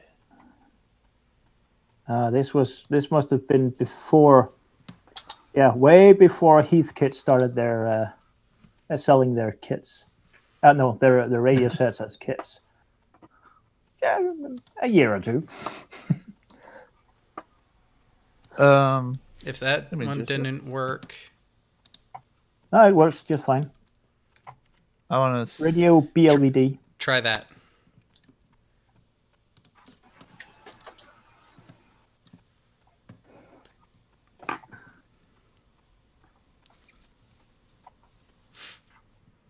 Okay, that looks better. Oh. Oh, we had one of those at my ham radio club. Signal generator. Audio generators are so much Tones. fun. Oh yeah. And they're the standard go-to equipment, type of equipment for 80s science fiction movies. Of course. Give Trying me. to find one of those old Hughes consoles too. That Oh, here's the fun thing. Give me a little bit of time, and I can regenerate the 1 kilohertz tone, plus or minus 10 hertz. Damn. I heard it so often. We actually started having a competition of who could most accurately reproduce it, and we had the and we had the spectrum analyzer right there too, so we could actually hook up a mic and test it. I used to freak out my colleague at live events every now and then. He was the audio guy, just going every now and then just to see what he was. I got him every single time. He's like, "Oh shit! Now what? Damn it!" He's going through all the matrix channels and all the auxiliary channels. I would always get him. There you go. Here's some of those old Hughes consoles.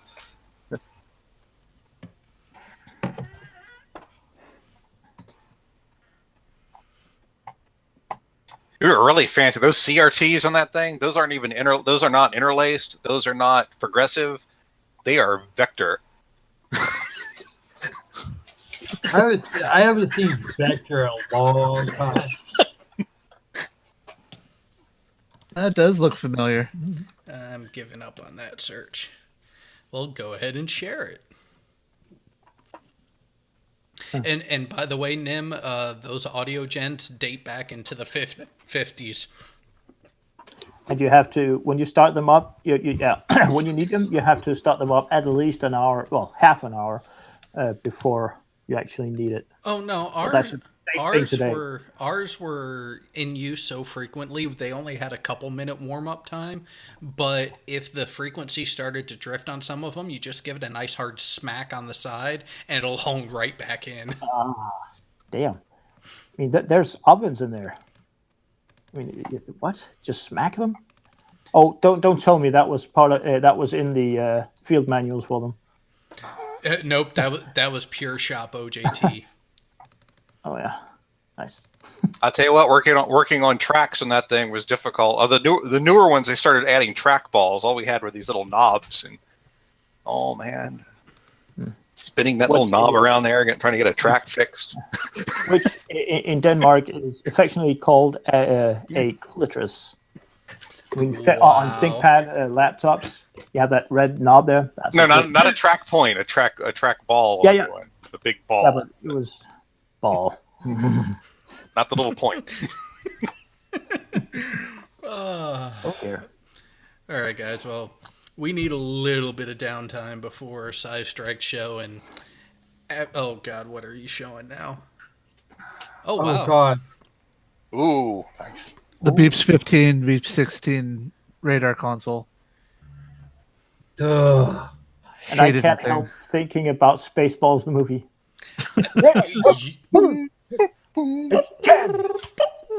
Raspberry. I thing hate is- raspberries. See, you know what? You know what my problem was with what my problem was with the average with the average adult's radar unit. It had to be they had to be calibrated special, and then what would the stupid fucker do? He'd go back and put it back the way he the way he thought it was best. Just, No, Because he read in a manual somewhere that was the. no, he just wanted it to look quote right unquote, and the settings were never correct. Dumbass. I'd go do Our all. radar- I'd go through. It would take me 3 hours to go through his shit, and then in 10 minutes he'd have it fucked up. Great. I don't remember what the Usually radar. had to happen in the middle of the night when he wasn't actually at his desk. I don't remember what the radar console we had aboard.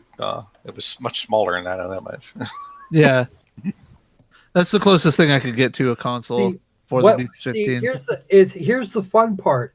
The only reason that ETs has ever had that much problem with operations specialists is because because somebody put the controls on the outside of the box where the operations specialist could get to them. So was the great thing about on the subs, we didn't have operations specialists. Probably the closest thing to an operations specialist on a submarine was an FT. So, Well, and we could fix our own equipment. Actually, the fun part about an FT, you can actually, if your local ET has a problem, he can go to FTC and say, "Hey, Chief, can you get this guy to stop that shit?" And FTC go, "Yeah, consider it done." No, I'm saying we're the closest to an operations specialist, but we could fix our own equipment. Yeah. And if I had to get into FT gear, then I usually went. And it got fucked up after that. I usually went to FTC and said, "Can you get him to knock it the fuck off?" And he says, "Done." And usually I never had a problem with the same guy twice, ever. Because there was actually some of the gear on the carrier that we had to at least look at and go back and check the PMS to make sure to kind of double check it because it was critical gear. This is fancy. kind of boring. This is my preferred world. It has nothing to do with the military, but this is just a local TV station's ENG. CCU. This used to be my preferred set of toys. At sometimes, depending on what the job was, but I mean, Are you a masochist? You're a freaking masochist. But this is some old stuff. Most of it is digital, but yeah, the equipment in this truck is worth yeah. Let's see. Yeah, I can't do the conversion into. It's more than any house that I could hope to afford. Yeah, probably. I mean, I would. I don't think I would be exaggerating if I said 30 million Danish kroners, including the triax and fiber cables for the cameras. So that's what, about $5 US? Probably a bit more. I don't know what the kroner exchange rate is for sex. No, but we could totally do that. Although it doesn't.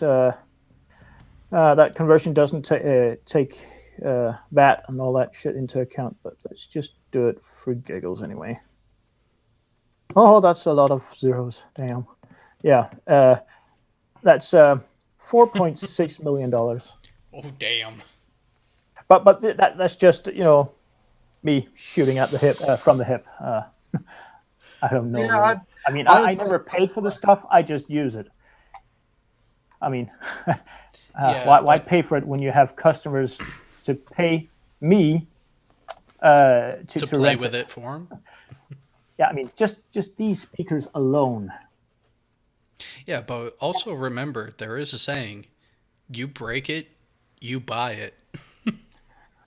Well, not in this case. We were insured always.